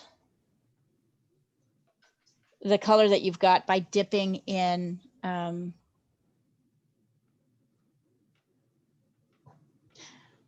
water and then spreading out the color that's kind of on here. Yeah, I like that better. So these two are a little bit brighter. This is a little bit more neutral. This sail is a little bit more neutral. So go ahead and we're not going to deal with the reflections yet because the reflections are all darker and heavier. So those are going to happen. We'll do it more mixing. Go ahead and send, yeah, take a picture and try mixing and applying some paint.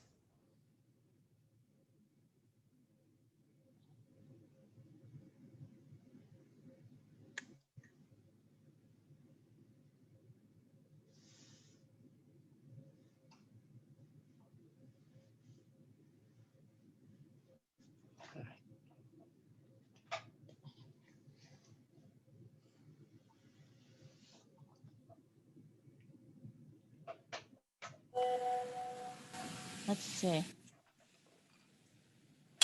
Oops.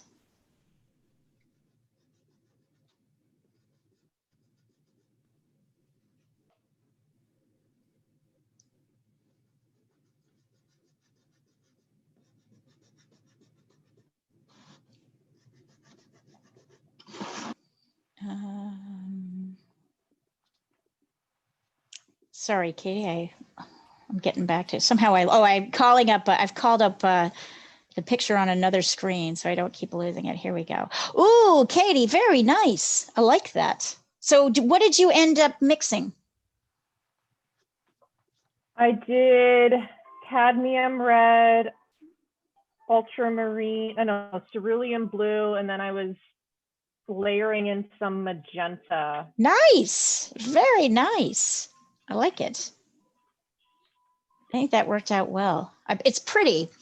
It's funny because this is a pretty color. The sun is kind of shining through, but it's still a little bit shaded, which is challenging to do. A lot of this is a shaded thing. So we've got brights, but they're very subtle. Ooh, Melissa, very nice. Tell me, what'd you use for colors? This is already looking great. I used I'm thinking New Gamboge is in there. Yeah, those were the ones I used. New Gamboge, and I'm sorry, I'm trying to figure it out right now. No, that's great. Wonderful. I used a lot of Quinn Rose. Yes, nice. I can see it. And it's I gorgeous. used Umber. Right. And I used a little bit of Cad Red. And here's the thing, right? Like if we don't get it exactly right, that's okay because I still like what these colors are doing. You know what I'm saying? Like yours and Katie's aren't exactly alike. The color choices are slightly different, but I still like them. I think, right? You know what I'm saying? Like I like it. I think it's perfect. That's the art of it. Yeah, that's exactly. So I really love the muted. What I really love about these oranges is that they're pretty and they have a kind of glow to them, but they're still neutral. And that's the challenge of the exercise. So great, you guys. Let me take a picture of mine just so you can see it in real time. And then I'm going to send, and then we're going to go on to the next. You'll see Melissa's and mine are very close together. All right. So now let's start mixing a slightly more neutral. The rest of these sails are going to be more neutral, more gray. Let me get back so I can to the picture so I can see it. Picture, where are you? Ah.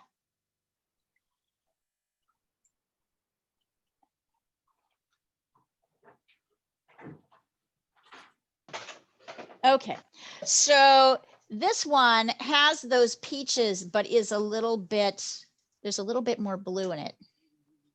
And in here, even more blue. So I am trying to go back to my original mix. Oops, I can see I need to clean off my palette here because somehow green slipped in and that is not helping with my mixing. So I'm actually cleaning up the palette. Come on, you. Right. And I'm going to go back in with a little bit of, I was finding alizarin crimson to be better than Quinn. Although I think some of you had some real success with Quinn, so that's good. Alizarin crimson, cad red, yellow, and then blue, ultramarine blue for me. Let's see what happens here. I'll go down here. Oh, I like that. So this has kind of a, it's a little too dark as it is. So once again, I'm going to need to, this is a little bit more like a brownish blue. Can you see the difference already between, this is a little bit more brownish. I could use actually a touch more blue. Once you get them on there, would you mind sending us a picture? Yes, absolutely. So this is my same colors with a touch more blue, which means it's going to look a little bit more, and actually it still looks kind of brown. I'm getting a little bit more blue on there. It's a little bit dark, so I'm going to pull that back just a touch. Where's my blankie?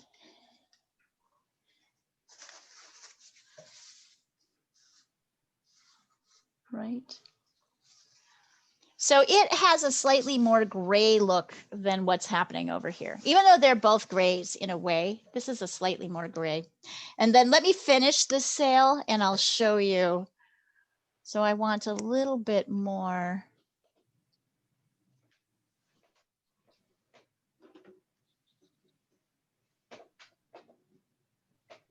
I want a little bit more orange here on the edge,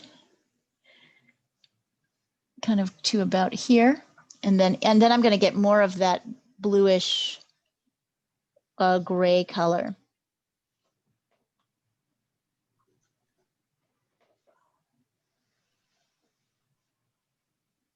Here. And down here as well. So there's a slightly orange edge here. I hope I didn't lose it.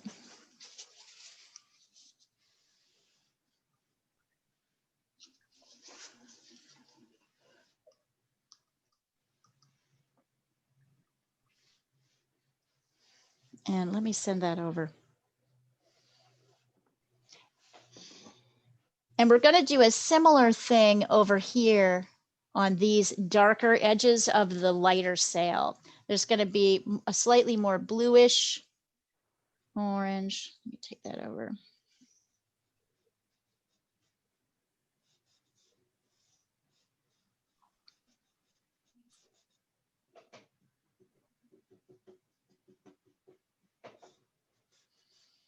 Should be a little bit bluer.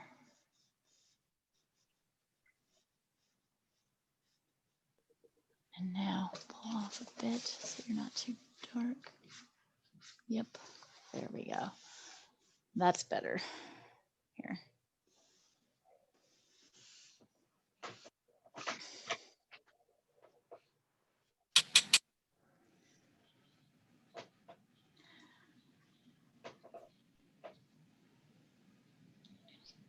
Okay, and I'm also going to ask you to notice, don't say anything out loud unless you absolutely have to, but notice how you feel right now in the middle of class, and maybe even write a word down or two to describe it.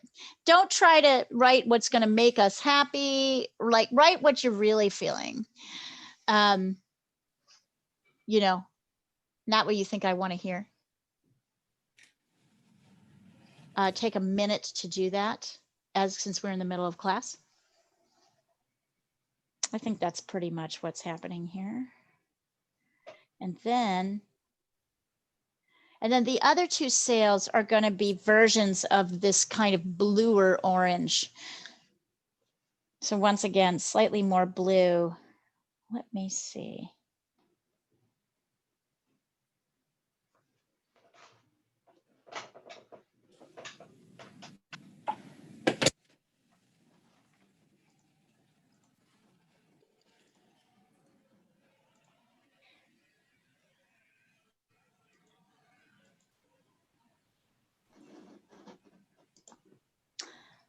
Hold on, sorry, Pat, going back to tap. Oh, nice, Pat, beautiful.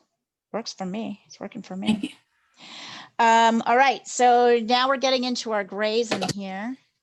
So notice each of these sails has a kind of grayish part here and here and here.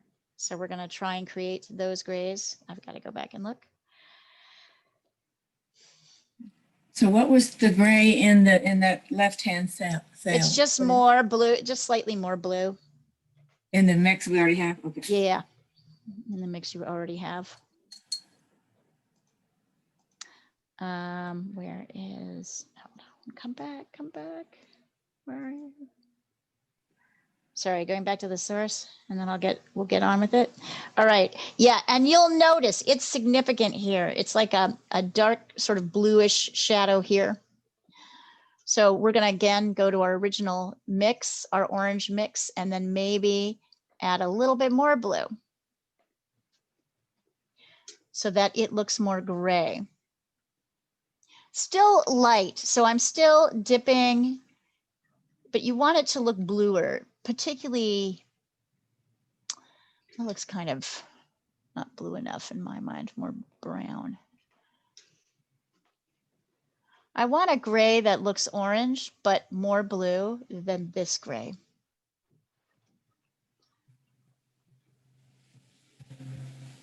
Still getting something that's a little bit browner than I'd like.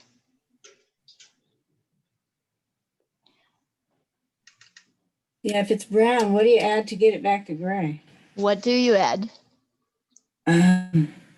More of the color that's not brown. So more blue. More the blue, not the red. Okay. Right? Yes, because the red will make it more gray.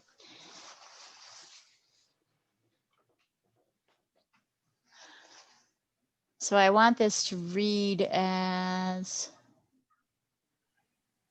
gray against my orange here, and the same thing here.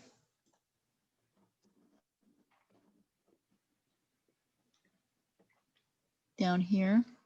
And it's slightly darker in value. Not super darker, but it's slightly darker.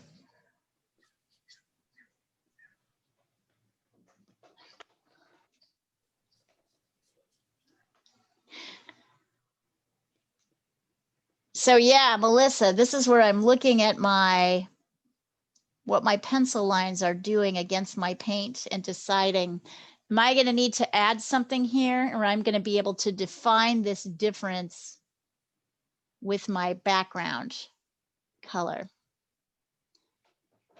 Right. This is the challenge. I think this is the challenge of watercolor. And I want this to be a little bit darker. What I can already see is this needs to be a little bit darker.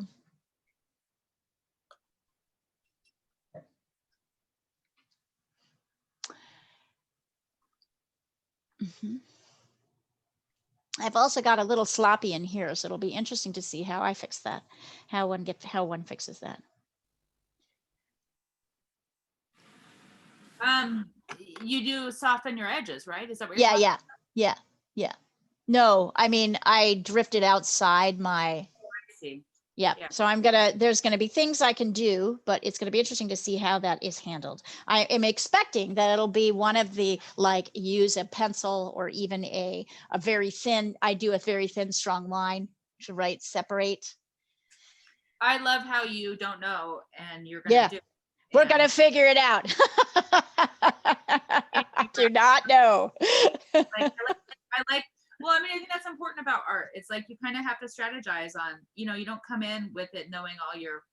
Yeah, exactly. And I feel like that is consistently where I'm at as an artist. I'm never really sure. I'm always suspicious of people who are sure. I'm always like, are you just totally, what's happening there? Like, I'm always a little bit suspicious of that. So anyway, but I also get this is just my process.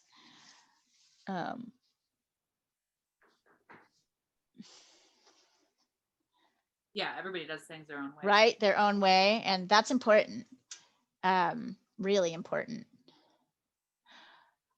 I feel that's important to say, because, for example, there's a lot of things I don't do in art. I really don't do that thing they call intuitive painting, that is so popular among housewives. See, you can't even talk about it like without making fun of it.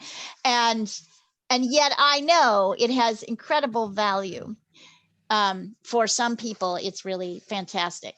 Just so I don't really do abstract, right? I don't really do abstract work. So anyway, I know that there are areas that I don't do well. So it's important to recognize that there's all these different ways to do things. So even when I'm being dismissive, don't worry, guys. You do you. You do you, exactly. Don't listen to me too much. And I'm wondering now, do we want to go to the base of the boat? I feel like the gray, that's this mid-tone here, is kind of close to what we were mixing in the, it's a blue that's going to have a touch of orange in it and be light. Let's see if we can get it. I'm trying different blues.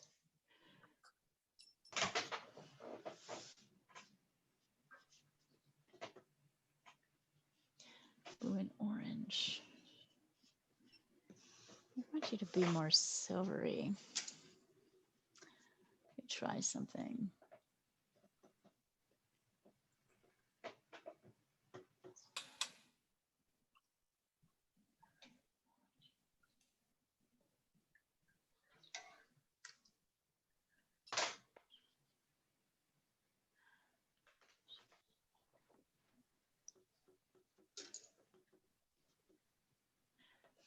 All right, so from what I can see, the silvery part of this boat is ultramarine blue with a tiny touch of orange and then lightened with water so that you have something that's a little bit grayer and bluer, not so orangey. So there's orange in it, but the orange is not the dominant area here. And I'm painting that in a little bit light. I may have to go back in and darken it. Can you repeat that again, Leah? Ultramarine blue and a little bit of orange.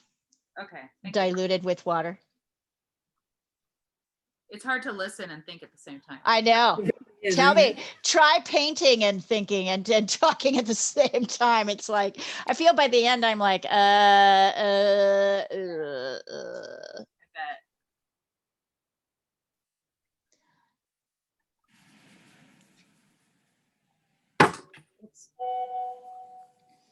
Let's see. Oh, Jessica, very nice. Gorgeous. What colors did you use? All of them. Well, I hear that. Well, let's put this in there and see what happens. That's awesome. That's awesome. I love you. I love you so much. Thank you for saying that. That's great. Very wonderful. Beautiful. I love it.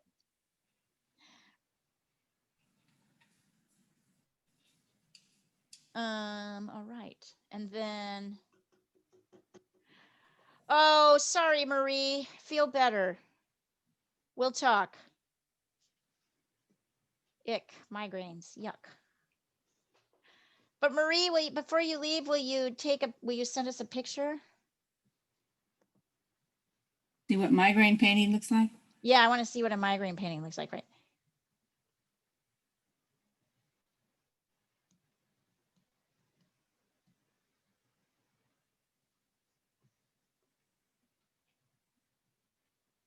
So Leah, Yeah. I've noticed that watercolor doesn't have any underpainting at all. No, it's more mixing. Yeah.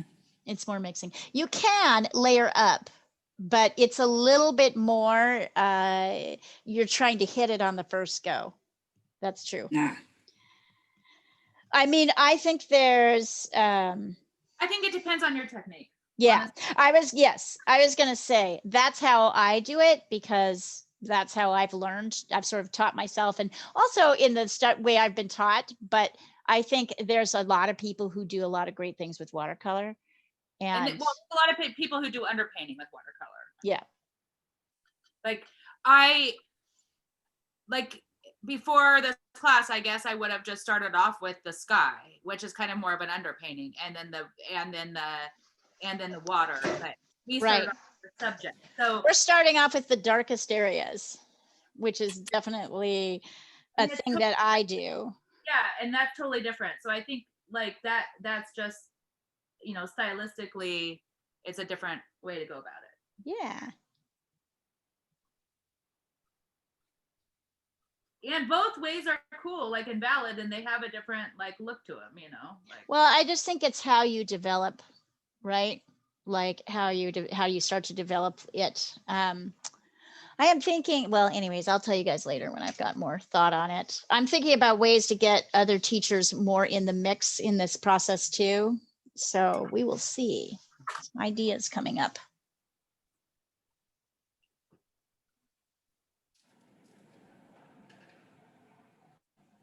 Leah, so I have people in mind. Should I be putting those in? Because yeah, you can totally, yes, because they're dark. And what would those should be ultramarine blue and burnt umber, definitely. Okay. Same as like this dark here.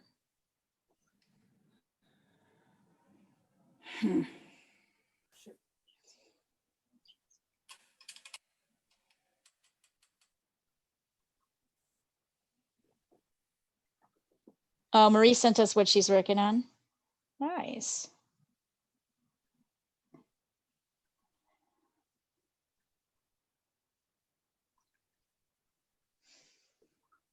I'm still going to save the light area for when we're working the light areas. I want to move into the water. Ooh, Melissa. Yeah, girl.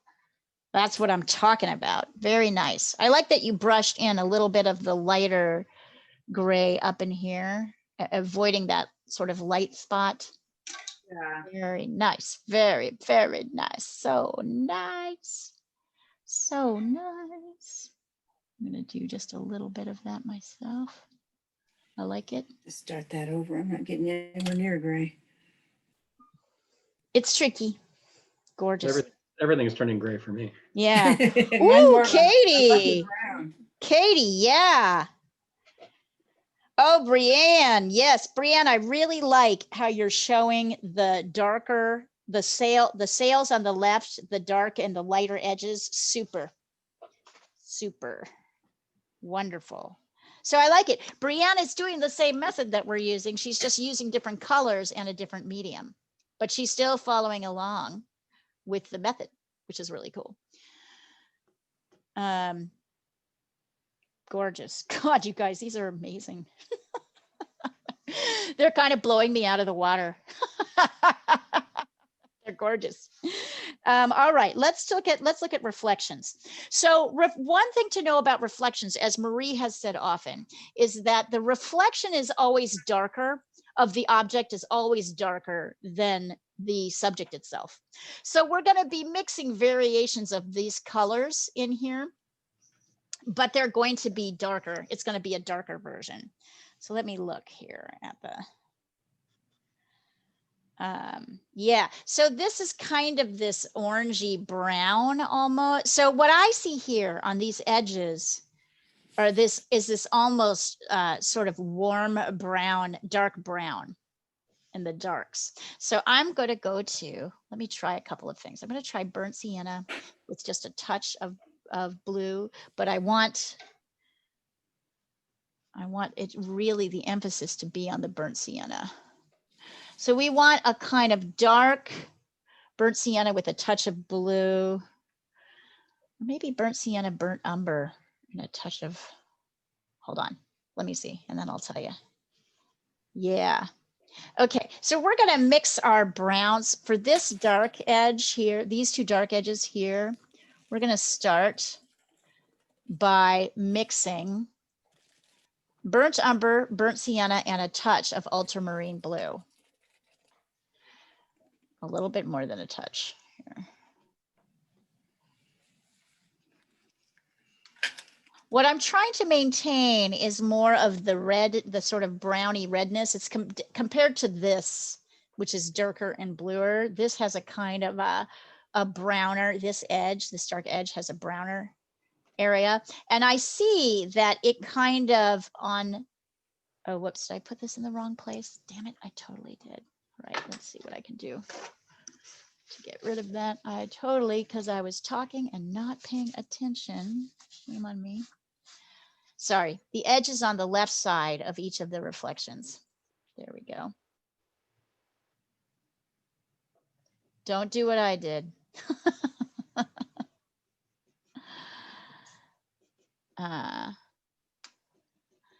There we go, like that. Yeah. And I'll take a picture of this in a second so you can see the distinction between this dark and that dark. They're both dark. Here, let me do it.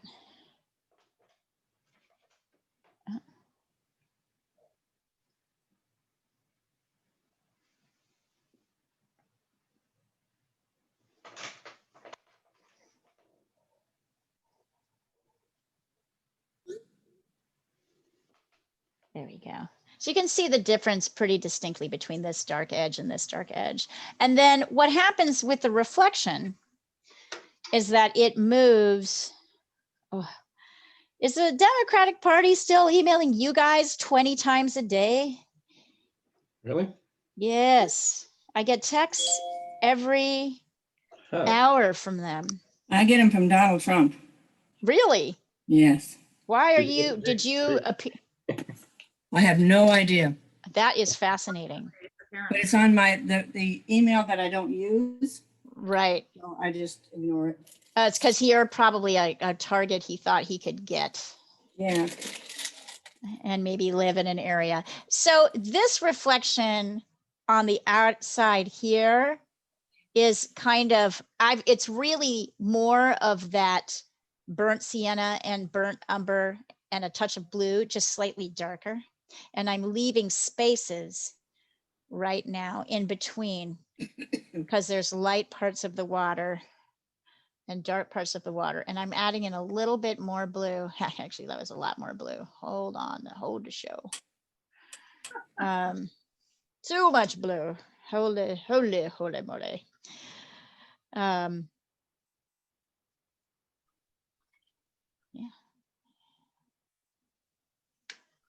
Here we go. It gets bluer down here. So I'm using some variation. Let's see how far I can take this across as I'm looking here. I'm using some variation of where the darkest bluey sort of blue areas are. And I'm bringing in, notice as I go farther back that they're a little bit more spread out. I'm really moving in the dark area. So this started out as brown, the two browns and more blue with little light spaces in between. Oh my God, that might be too dark. Let's see, pull that back a little bit. And then it gets darker. Yeah, there we go. That's better. And then it gets darker as it comes down here and then moves over into back here.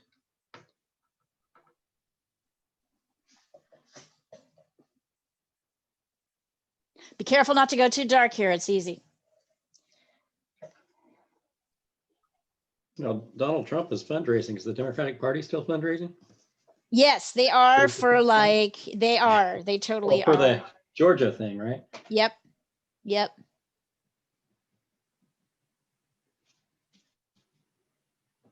Donald Trump's just putting it in his pocket. Yep. I think he thinks that's, you know, I read And people are dumb enough to give it to him. Yeah. you know, if they flip their election now, how would you ever think that was legitimate? How could you buy into that? They're, you know, but they live in an information free zone. I was just talking to a friend of mine who lives in a small town in Montana, and she's got a real lung problem, and she can't go anywhere. No. She literally physically can't go out her door because the businesses in her town put up signs saying things like, it's illegal to wear a mask in here. Where does she live? Thompson Falls, Montana. Wow. Little tiny town in Montana, but it's like Missoula, it's like, you know, Bozeman, it's like, it's everywhere there. Those people are just, they're fucking living in their world where it is more important to be right than to be factually correct. Yeah. And it's sad.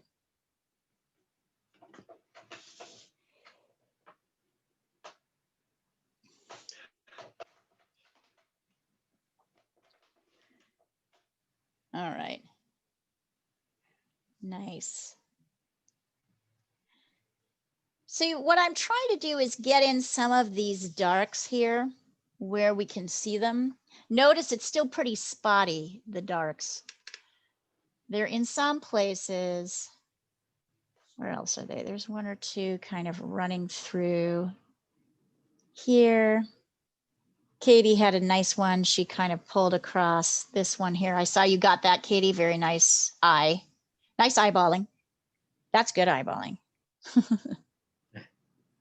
This sort of dark edge here in here. So I'm coming here to sort of where the darkest areas are. And I'm trying to take this dark mix, which I have, and I'm following the waves as they go this way. There's a couple of, and also as my paint gets lighter, so I can get, right? There's one here. I'm not trying to do every single one of these waves. I'm just doing a few.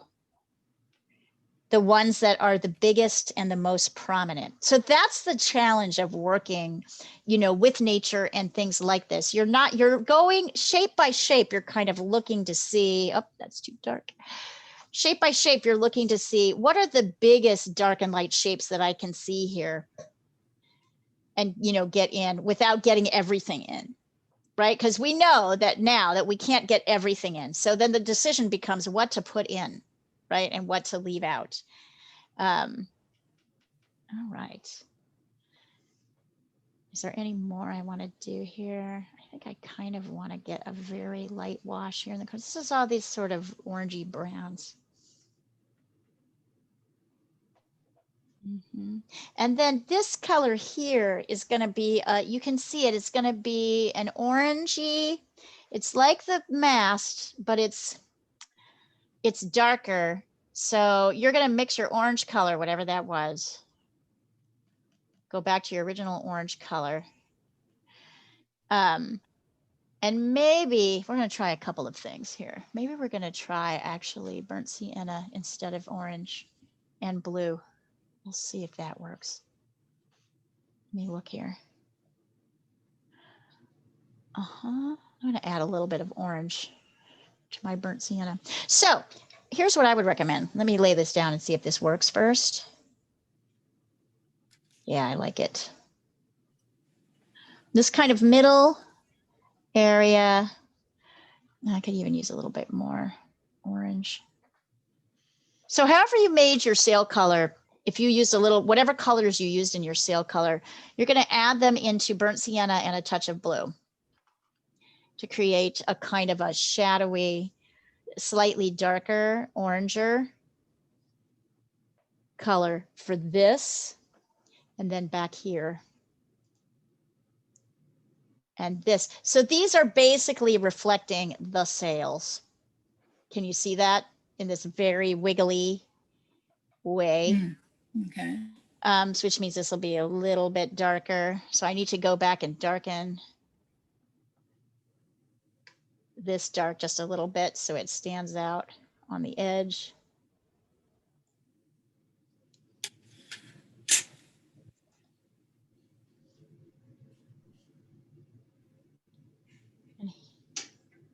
I've been managing, I don't know how you guys are managing. I've been managing to do this with my 1/4 inch brush, interestingly to me.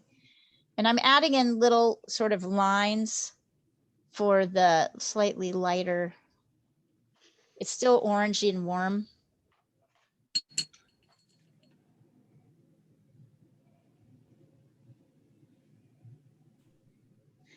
Yeah, I know this must just feel so backwards for everybody working on it. I'm going to slow down a minute. So, and Thank oh you. my I'm God, like we 3 still steps have, behind you. right, I know. And we may not even finish this. We may go a little bit longer to get it done. Here, I'm going to take a picture of this where it is now. If you guys don't mind, we might go a little bit longer. A little bit's good. Just to finish it.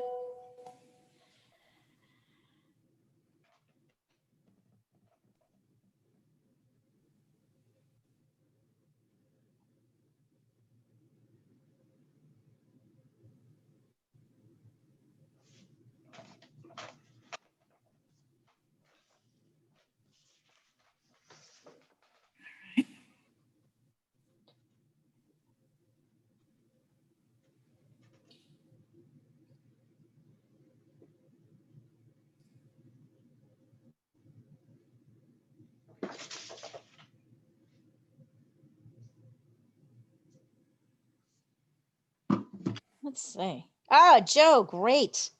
Nice. And Joe, you can put darks up here in your people too, with your people too. Okay. So kind of this dark, that original dark that was here, you can mix it and put them in there just to give yourself balance. I like also how you've added in a couple of these strong contour lines here.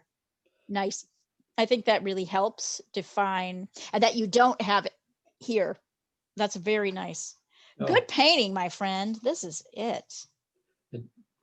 The blue, those contour lines are actually too blue. It seems. Do you think? But, It doesn't bother me. Oh, Melissa. Yeah, Melissa's got the party boat. Party boat. The party boat. Yeah, Your boat is like a party. There's a party happening on your boat.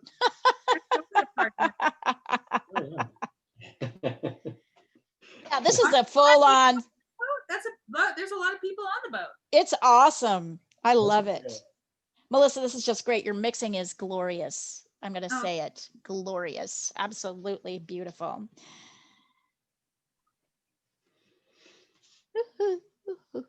Oh, I love to see you do your work. Everybody's doing so good, so fun, so good, so fun. Amy's here. Hi, Amy. Everybody's doing so good, so fun. Hello, Amy. Hello, Amy. She's giggling in the background at you. She's gonna pop her head in. Hi, Amy. Hi, Amy. Peace out.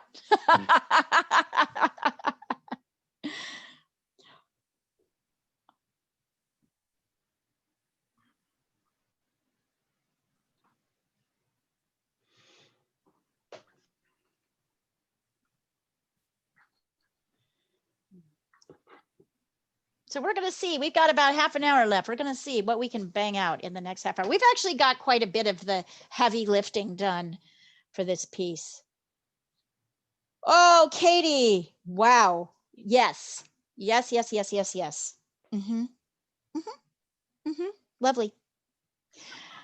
Yep. Andy, excellent.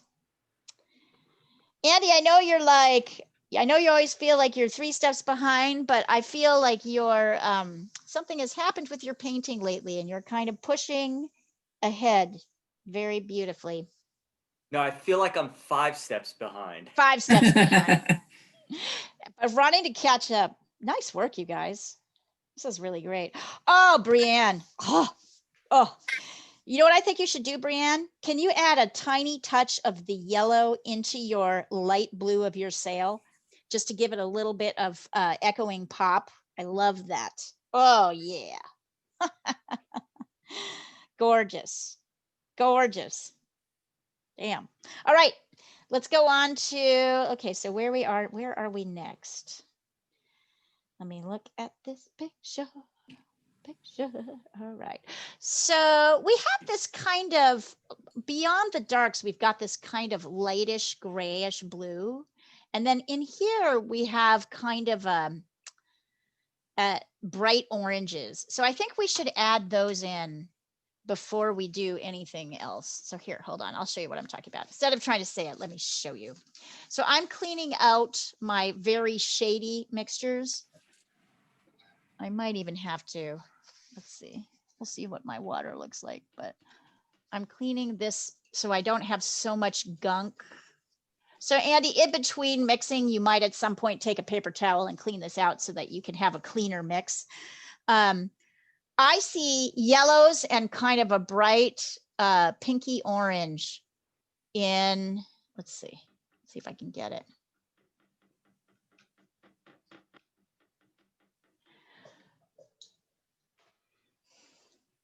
I see this kind of bright, happy pinky orange with no, right in here, in a few places, in a few key places, like here.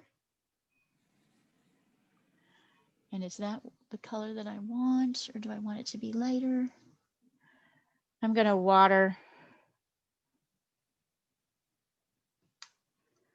Oh, you know what, you guys? I'm not gonna be able to, I just forgot. I'm actually going to go work at Salty Teacup. So I'm gonna leave you at 3 because I have to go. I forgot I have to work. But we'll get here as far as we can. All right, so I'm gonna make us get here far. So I'm adding in these kind of pinky, peachy, bright, but also light oranges that do not have blue in them. Do you see these kind of little highlights that are coming through here? Here, there's some here. There's a little bit here. There's some here. They're very pretty. And then there's a little bit around. There's kind of a peachy edge in here. And then this can be white or kind of a, just a bright yellow, kind of a,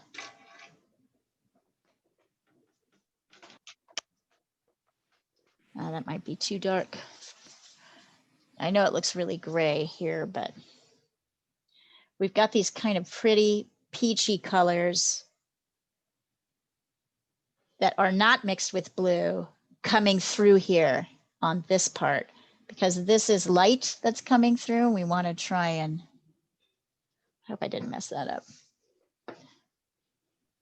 There we go. So I'm kind of spilling them in. If they don't exactly go where they are in the painting, that's okay. Or in the photograph, that's okay. Just do your best.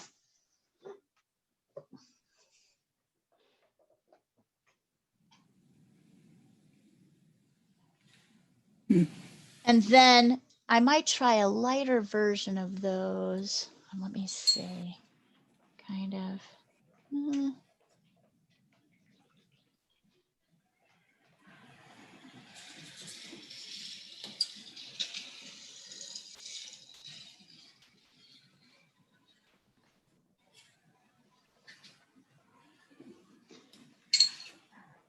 I can see that I need a few darker areas in here. So I'm going back to my original blue orange kind of dark mix. Not as dark, they're sort of medium darks. So I'm going in here and adding them in. kind of broken lines that come back. I'm looking at my source for information here. What I'm trying to do is build in the darks so that when I add lights, the sort of light oranges, they're in around these.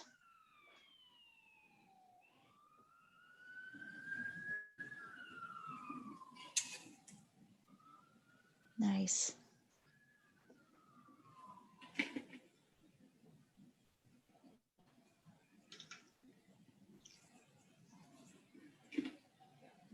So I'm adding these in. These are sort of lighter grays, but they're still kind of on the bluey gray side. What's interesting about the water, particularly in the sides here, is that it's kind of reflecting the sky. So there's orange in the blue. So once again, it's kind of a light, it's all variations of orange and blue essentially is what we're mixing. Nice, Pat, coming along.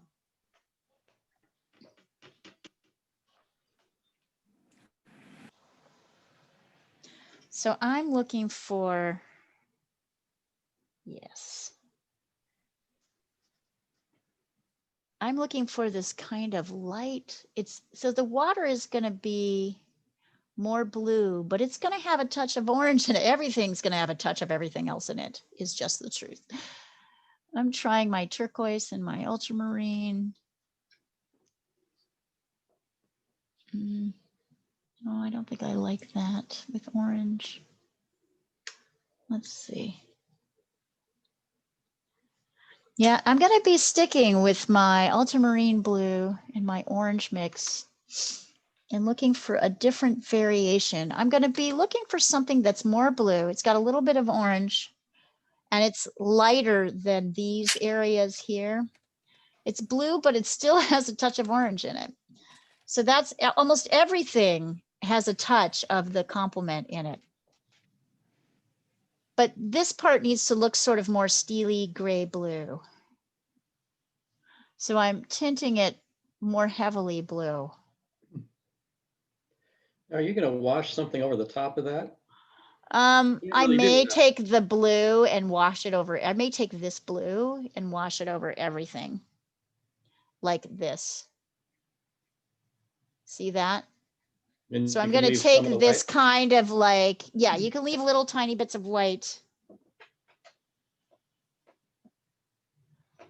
Guess I should get my bigger brush. Yeah, the bigger brush. You should have had your bigger brush the whole time. Uh-oh. I won't put you into trouble for that. I'm kind of working around my oranges up here and yeah, leaving little bits of white. So I'm still using my basic mix, my orange blue mix, but now it's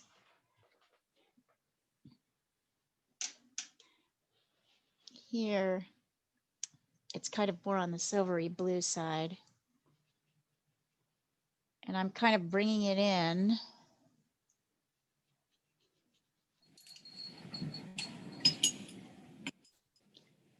To there. So that is the sort of what, yeah, Joe, I'd say this blue is kind of coming over a lot of things, although still letting some of the whites peep out.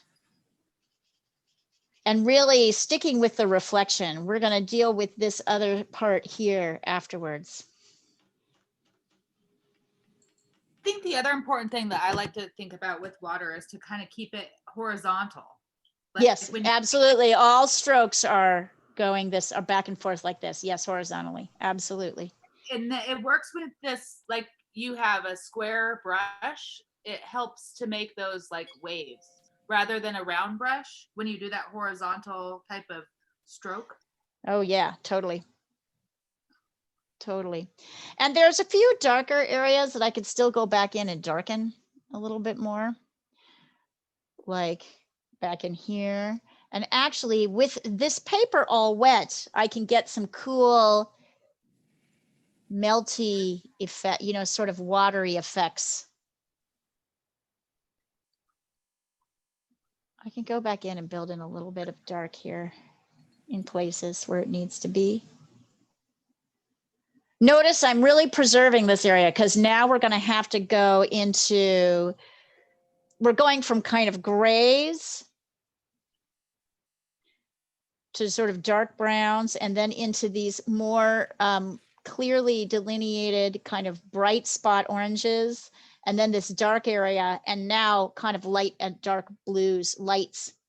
So we're going to have to, what we're really going to do is mix a very light orange here. So I might clean up this.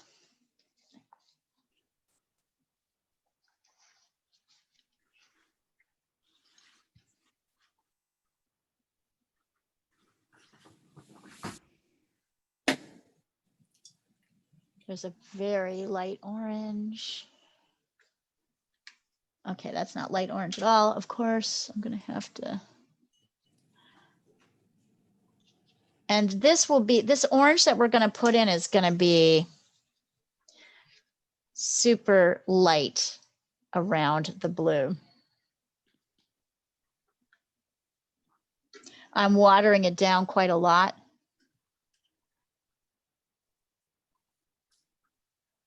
And I'm coming up to about here.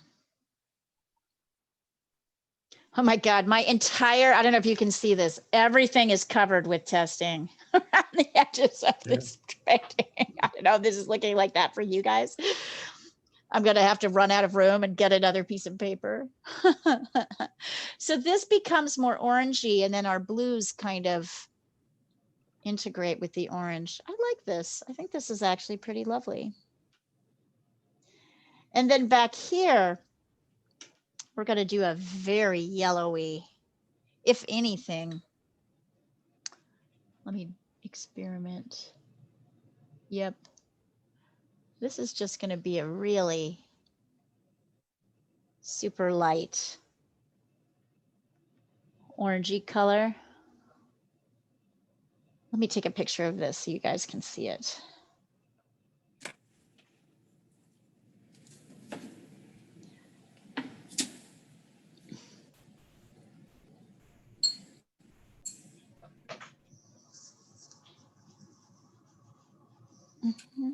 At least the water part.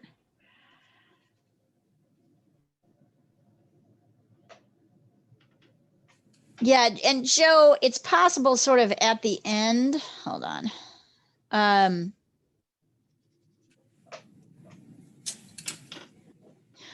I may take my just brush with a little bit of water and run over the edges of everything. Oh, yeah. So that they all kind of, just water, so that they all kind of blend together and don't look so striated, right? Which is how we applied them. And I think that will, and still trying to leave some of the little white areas in. But first a blue? No, just water, just water. Oh, I thought you said blue. Okay. Well, this part is blue, this part is orange, and then I'm just going over with water and kind of running everything together. Mm.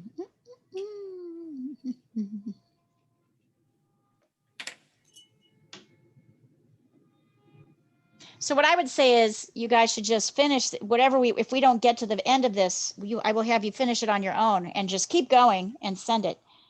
Send it in as you're working on it, and we will continue to ooh and ah over your progress. Because, my friends, there has been great progress today. Are you just keeping the sky completely white then? I haven't got there yet. Nope, I am not. So it looks like color's going to go in a lot of places, pretty much everywhere, but lightly, very lightly. Yeah, I don't think that'll work. I think the part of the glory of this is the sky. Right. I was trying to figure out what was going on. Yeah, no, it's not going to happen. So the truth is we're going to get color everywhere.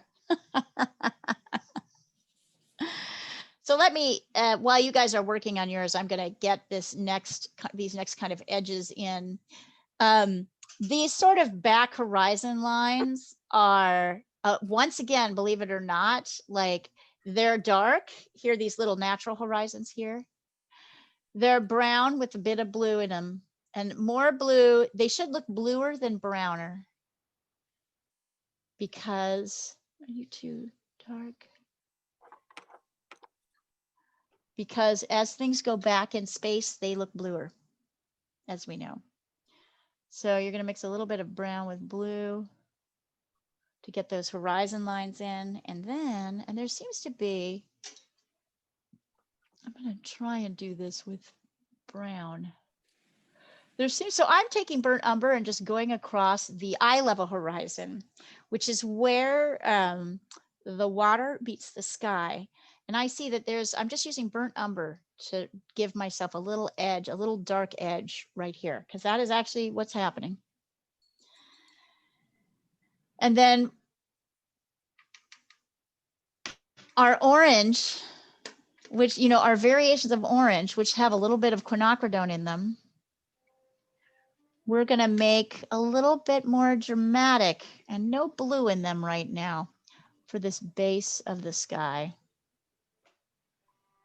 So the orangest, brightest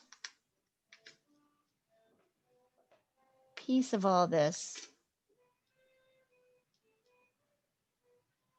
is gonna be right here. Notice it's darker. As the sun goes down, it's a little bit darker towards the exact edge where the sky. What colors did you mix there, Leah? It's just your same regular orange, the one that you mixed with the sail, but it's got no blue in it. Okay.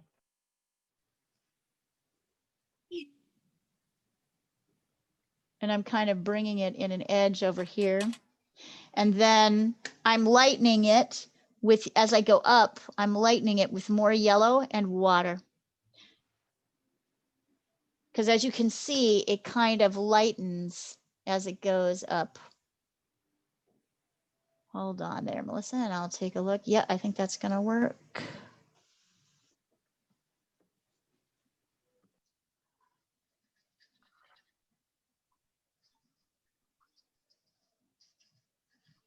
And push your brush kind of up a little bit so it's a slightly cloudy look. I can see I may have to darken in the base here a little bit.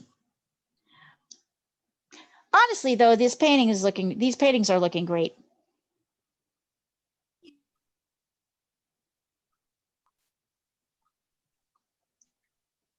Oh, Melissa. Jeez, I love it. I love how Melissa got these little sprinkles of yellow in here. I might try and do the same thing myself. Maybe too late, but I like it. Oh yeah. Oh yeah. That's nice. Little tiny yellow sparkles. I feel like we need to bring yellow up into the boat a little bit right there in that highlight area. Yeah, it does have to go in there. I think I did it and kind of didn't do it super well. So Done it yet at all. yeah, which is good.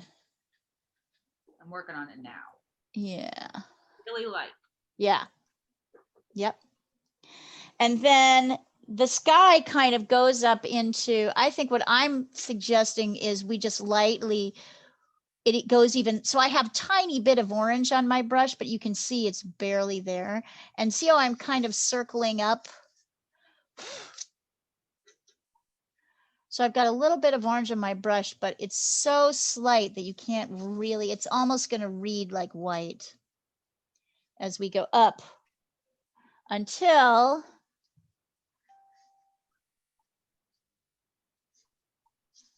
we get to the area where blues start to happen.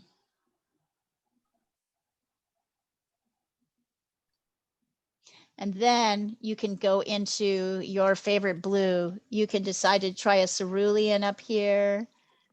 You can stick with ultramarine. Just pure blue.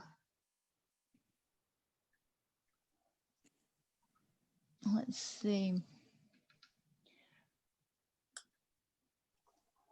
Oh, yeah, I don't like that. Yikes.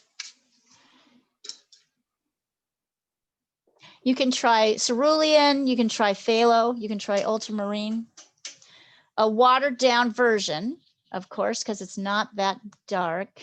It's dark, but it's not super dark. I don't like that. None of that's working for me. Still too dark, but that's getting closer.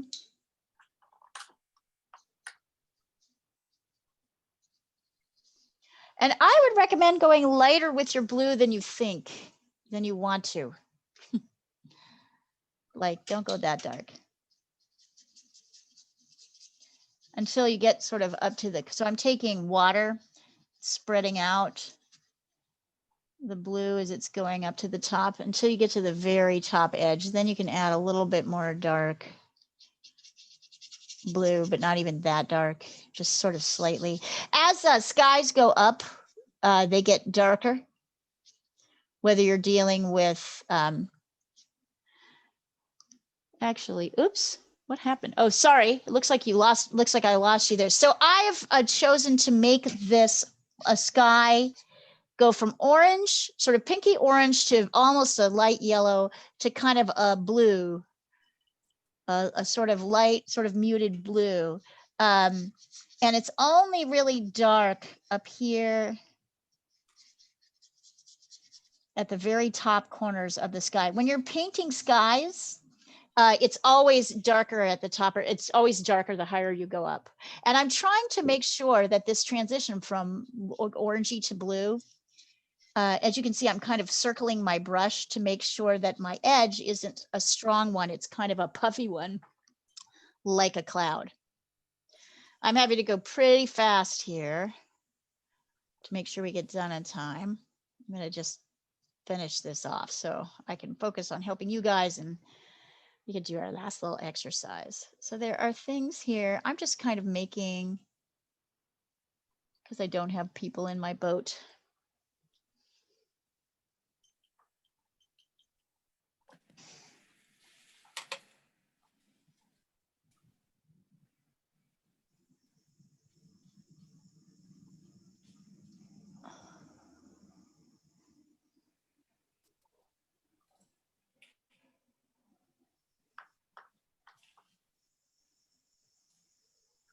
Hmm.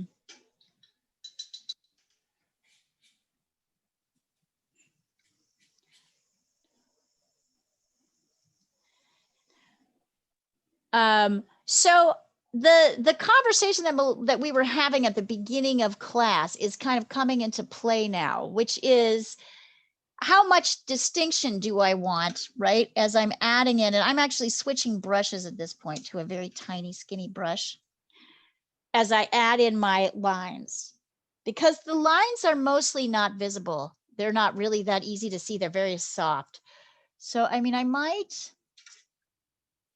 using my ultramarine blue and brown, might add in one here and here. And there's a little kind of thing that's sticking out here. I like what Joe did, where he took his blues. So now, yes, Melissa, so it's becoming clear to me now. A lot of this can be done with paint. Yeah. These sort of strong lines, and they are strong, so be aware. Oops. Here.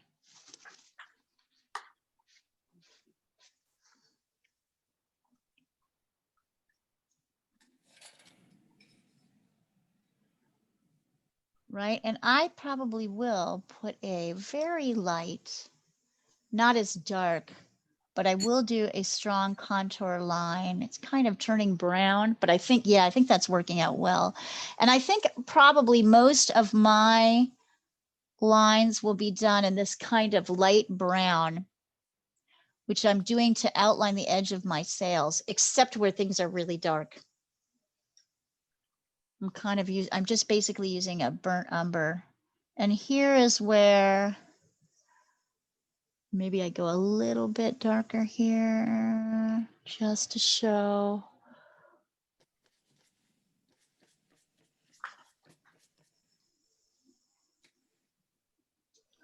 Mm-hmm. Oh, yeah.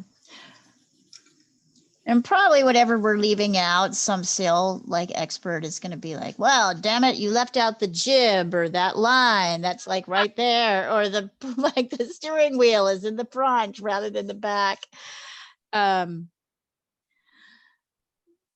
you can't please everybody, guys. You won't find it. Right? You should be like, well, you should take up painting. Yeah. See where everything is. Yeah.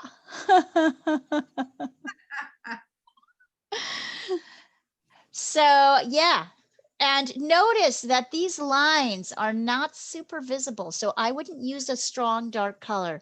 I'm now experimenting with burnt sienna to see if that's the color to create some of these sail lines, because I feel like, all right, yeah, like that. I feel like that's a softer color. It could even be more watered down. So we don't want those to be strong and dark, which is our instinct, right? Our instinct is to make lines. Oh, and there's another set of these dark ones up here. The only thing that should really be dark are these things up here. They seem to be holding lines, right? Everything else should be lighter. Now I'm trying something different. I'm going to try an orange. I'm going to try sort of my orange from the sky lightened, see if that works. Oh yeah, I like that.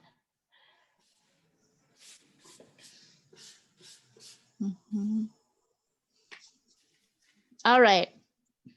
So essentially, wow, that was really hard and really awesome. And you guys are keeping up like champs. You're unbelievable. I think I need to be. Specifically, what are you saying was hard? The writing the sails in? No, the whole thing was hard. This whole painting was really hard. I love this painting. This was It's fun. great, but it was like, you know, it required a level of like concentration and mixing and all. It was great. Y'all did great. A lot simpler than it was. Yeah, I thought it was simpler too. I don't know why I thought that. If I knew kind of it wasn't, and yet somehow I was still in this fantasy of being able to tell myself, yeah, simpler. Oh, it's really cool. All right, so I'm going to take a picture of this. I'm not trying to rush you guys. And I want to ask you we're going to stop in 5 minutes. And I'm going to ask you the following question. I want to ask you, what are 2 things that A, how do you feel now at the end of class? And B, what are 2 things that you learned in class today? And then there's one more question. So I want you to think about the answer to those questions. How do I feel now? And if you remember, here, wait. I love my testing. It's just everywhere.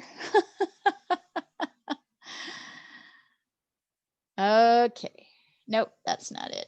Here, let me get you down here. I'm going to move this for just a second so I can actually get a picture, get far enough away to get a picture of it. Oh, there we go. Yeah, it's a fantastic painting and you guys are killing it. Y'all did great.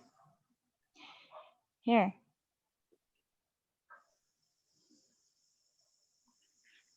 There we go. There with all the testing around the edges. I feel like this painting should be framed with this work, all of this stuff in here, because it's so different. So yeah, get as far as you can in the next 5 minutes. Oh, beautiful, Melissa. Just beautiful. So gorgeous. This is all like, you know, almost there's very few pure colors here. There's virtually, it's all what do you call it? It's all like mixed muted tones. It's kind of fascinating to me how much that's happening. Great.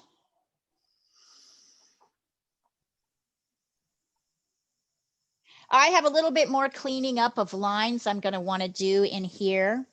So I'm not entirely done yet, but I'm definitely at a place where I can stop, take a break, and then do the finishing touches. So that's maybe how you guys want to think about this too. I mean, totally, if you want to, just keep going. But don't feel like this is also a pretty good time to stop and then see, how do I want to finish, right? What do I need to do to finish? Oh, Melissa, yeah, nice.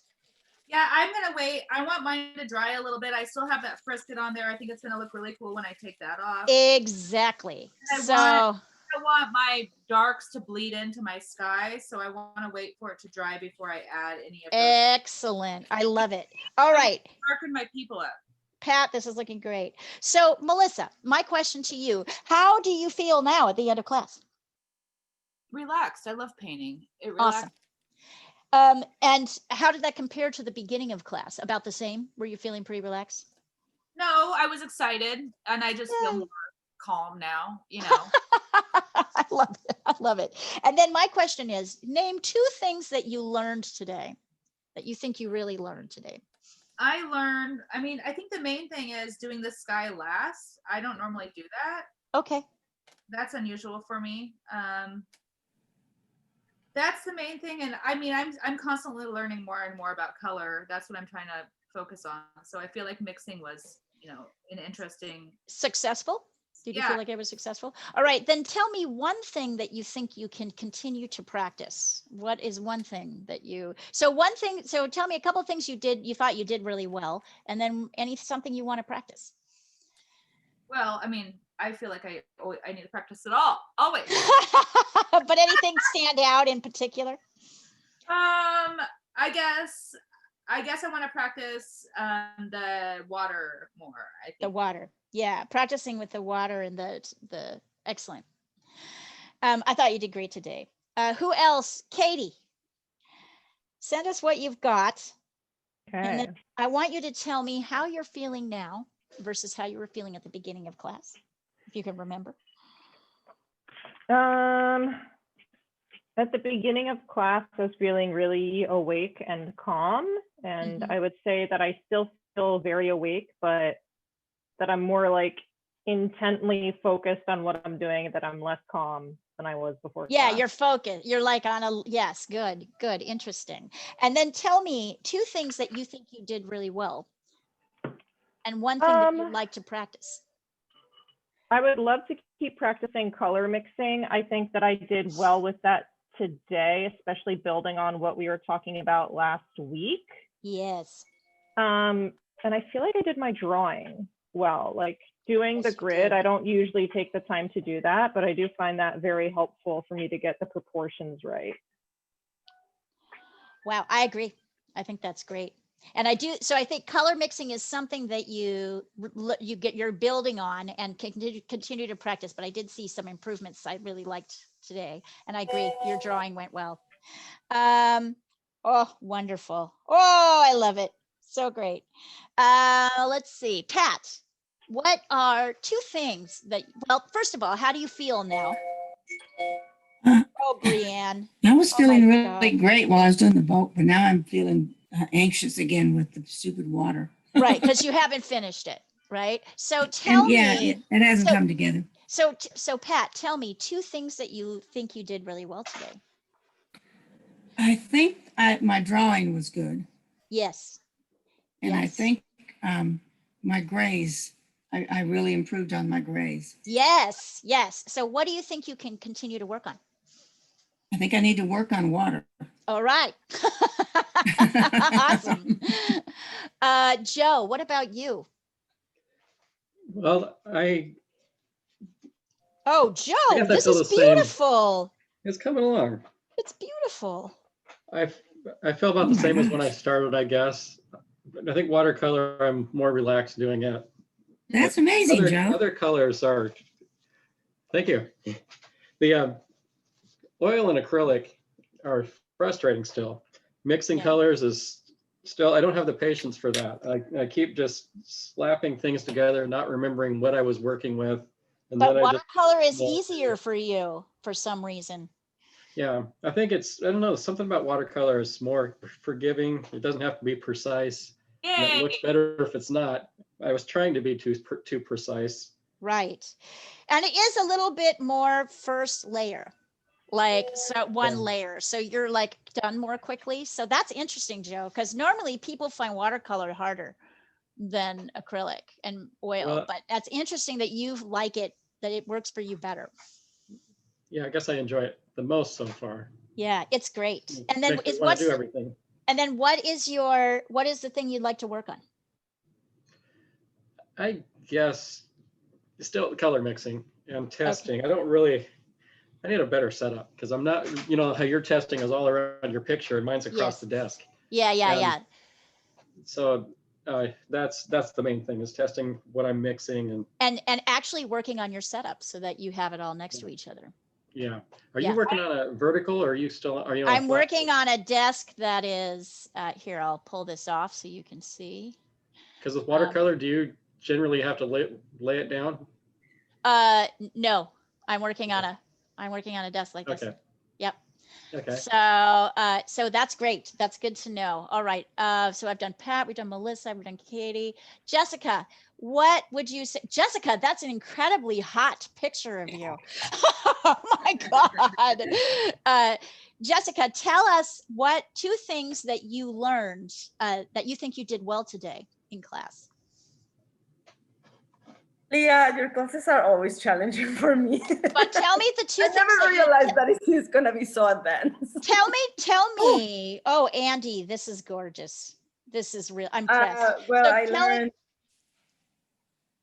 learned the dark side of things. Dealing with darks first. Dealing with darks, yeah, because at the end, I'm gonna send you a picture and how I end in blending everything, and then you know, going up to the sky, how smooth the transition needs to be, because otherwise it's not gonna work. And you did that well, and you feel like you did those well. You got and you know, just overall the drawing was very relaxing, and the blending all the colors again, which is always amazing for me to get to the colors that I really want. Yes. That's amazing. Oh, that makes me so happy. And then one thing you think you could continue to work on? Blending. Yes. And transitioning. Great. From okay. one color to another. So keep those in mind, right? When you're thinking about what you're doing well and what you're not, you know, like, it's really good to notice all the things that we do well. This is an incredibly complicated painting. There is a lot of stuff going on. So it's very important to remember, how did I get this right? Because it's easy to focus on what we didn't do, but it's very important to focus on what we did do well. So Andy Laren, I want you to tell me 2 things that you think you did well in this assignment. And seriously now, no making fun of your talent. You're not allowed to. Tell me 2 things you did well. So I really did feel like I was just barely hanging on by the edge of my fingernails to keep up with everybody. I mean, that's just how I felt. I really felt like I was, the drawing took me longer than it should have. While I was trying to get all the proportions right. So I don't know whether that's in the category of like I could work on it more, although I think the proportions did turn out right. So I can't be that upset about it. I think your drawing is improving. So I think you're right. I think you did well with the drawing. And even though you were feeling like you were barely hanging on, I think that's a good spot for you.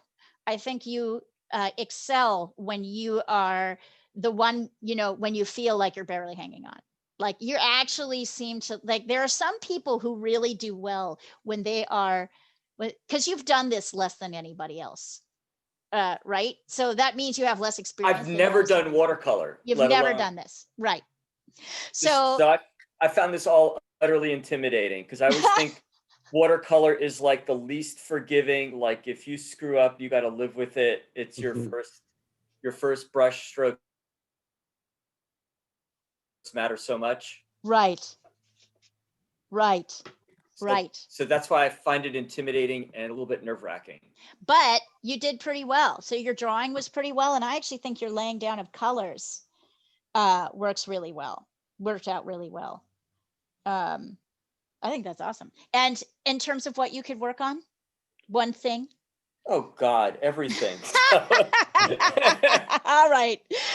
So Andy, you understand what I'm saying, right? What I'm saying, you seem to function well in situations. I think that people who are willing to be the least experienced person in a class will perform very fast. They will push up very fast because you are around people who are pushing you, right, to go faster. And so I think even though you feel that feeling of, oh my God, I'm barely hanging on, right, for other people who have done this a few more times than me, I still think that that is a good spot for you because you seem to rise up to meet it. You know I what feel like that too. I think everybody feels like they're barely hanging on. Like I feel like you work really fast, Leah. Yep. And like 3 hours is not a lot of time to do a painting. I usually take at least 5. So yeah. Yes, that's great. Anyway, I like it. I just wanted to say, I think that's like really beautiful. By the way, Jessica, your father's painting is stunning. Tell him, absolutely gorgeous. And Brianne, can you type or tell us 2 things that you learned in this class today? I love your pastel. If you can go back and see, she does the blue and yellow. Isn't it just astonishingly beautiful? So type in, Brianne, 2 things that you learned today. And 1 thing you need to work on. And then I need to go. I'm so sorry, you guys. Yes, I do work really fast. Can you, Brianne? Actually, yeah, you can. So Brianne, I'm going to let you type that in as you can. And I'm going to have to bid you guys goodbye because I have to run to work at Salty Teacup because this is the one time of year they need me. The busy weekend there? Yeah. I will send those over. I think I learned how to do reflections on water and the blending was pretty fun. I might need to work on layering colors. You know, Brianne, I think that's right on. And I think your mother is going to flip out when she sees this pastel. It's beautiful. So bravo, really great work to everybody. Yes, I will send out a note today to tell you the times that Maria is going to be doing her thing with the pastel waves. If you want another practice at that, you are totally welcome to join. And have a happy weekend. Rest of your weekend, you guys, and we'll see you next week. Yeah. See you later. Thank Great you. work. Bye, I'm everyone. so Bye. proud. Thank you, Leah. Wonderful, wonderful work.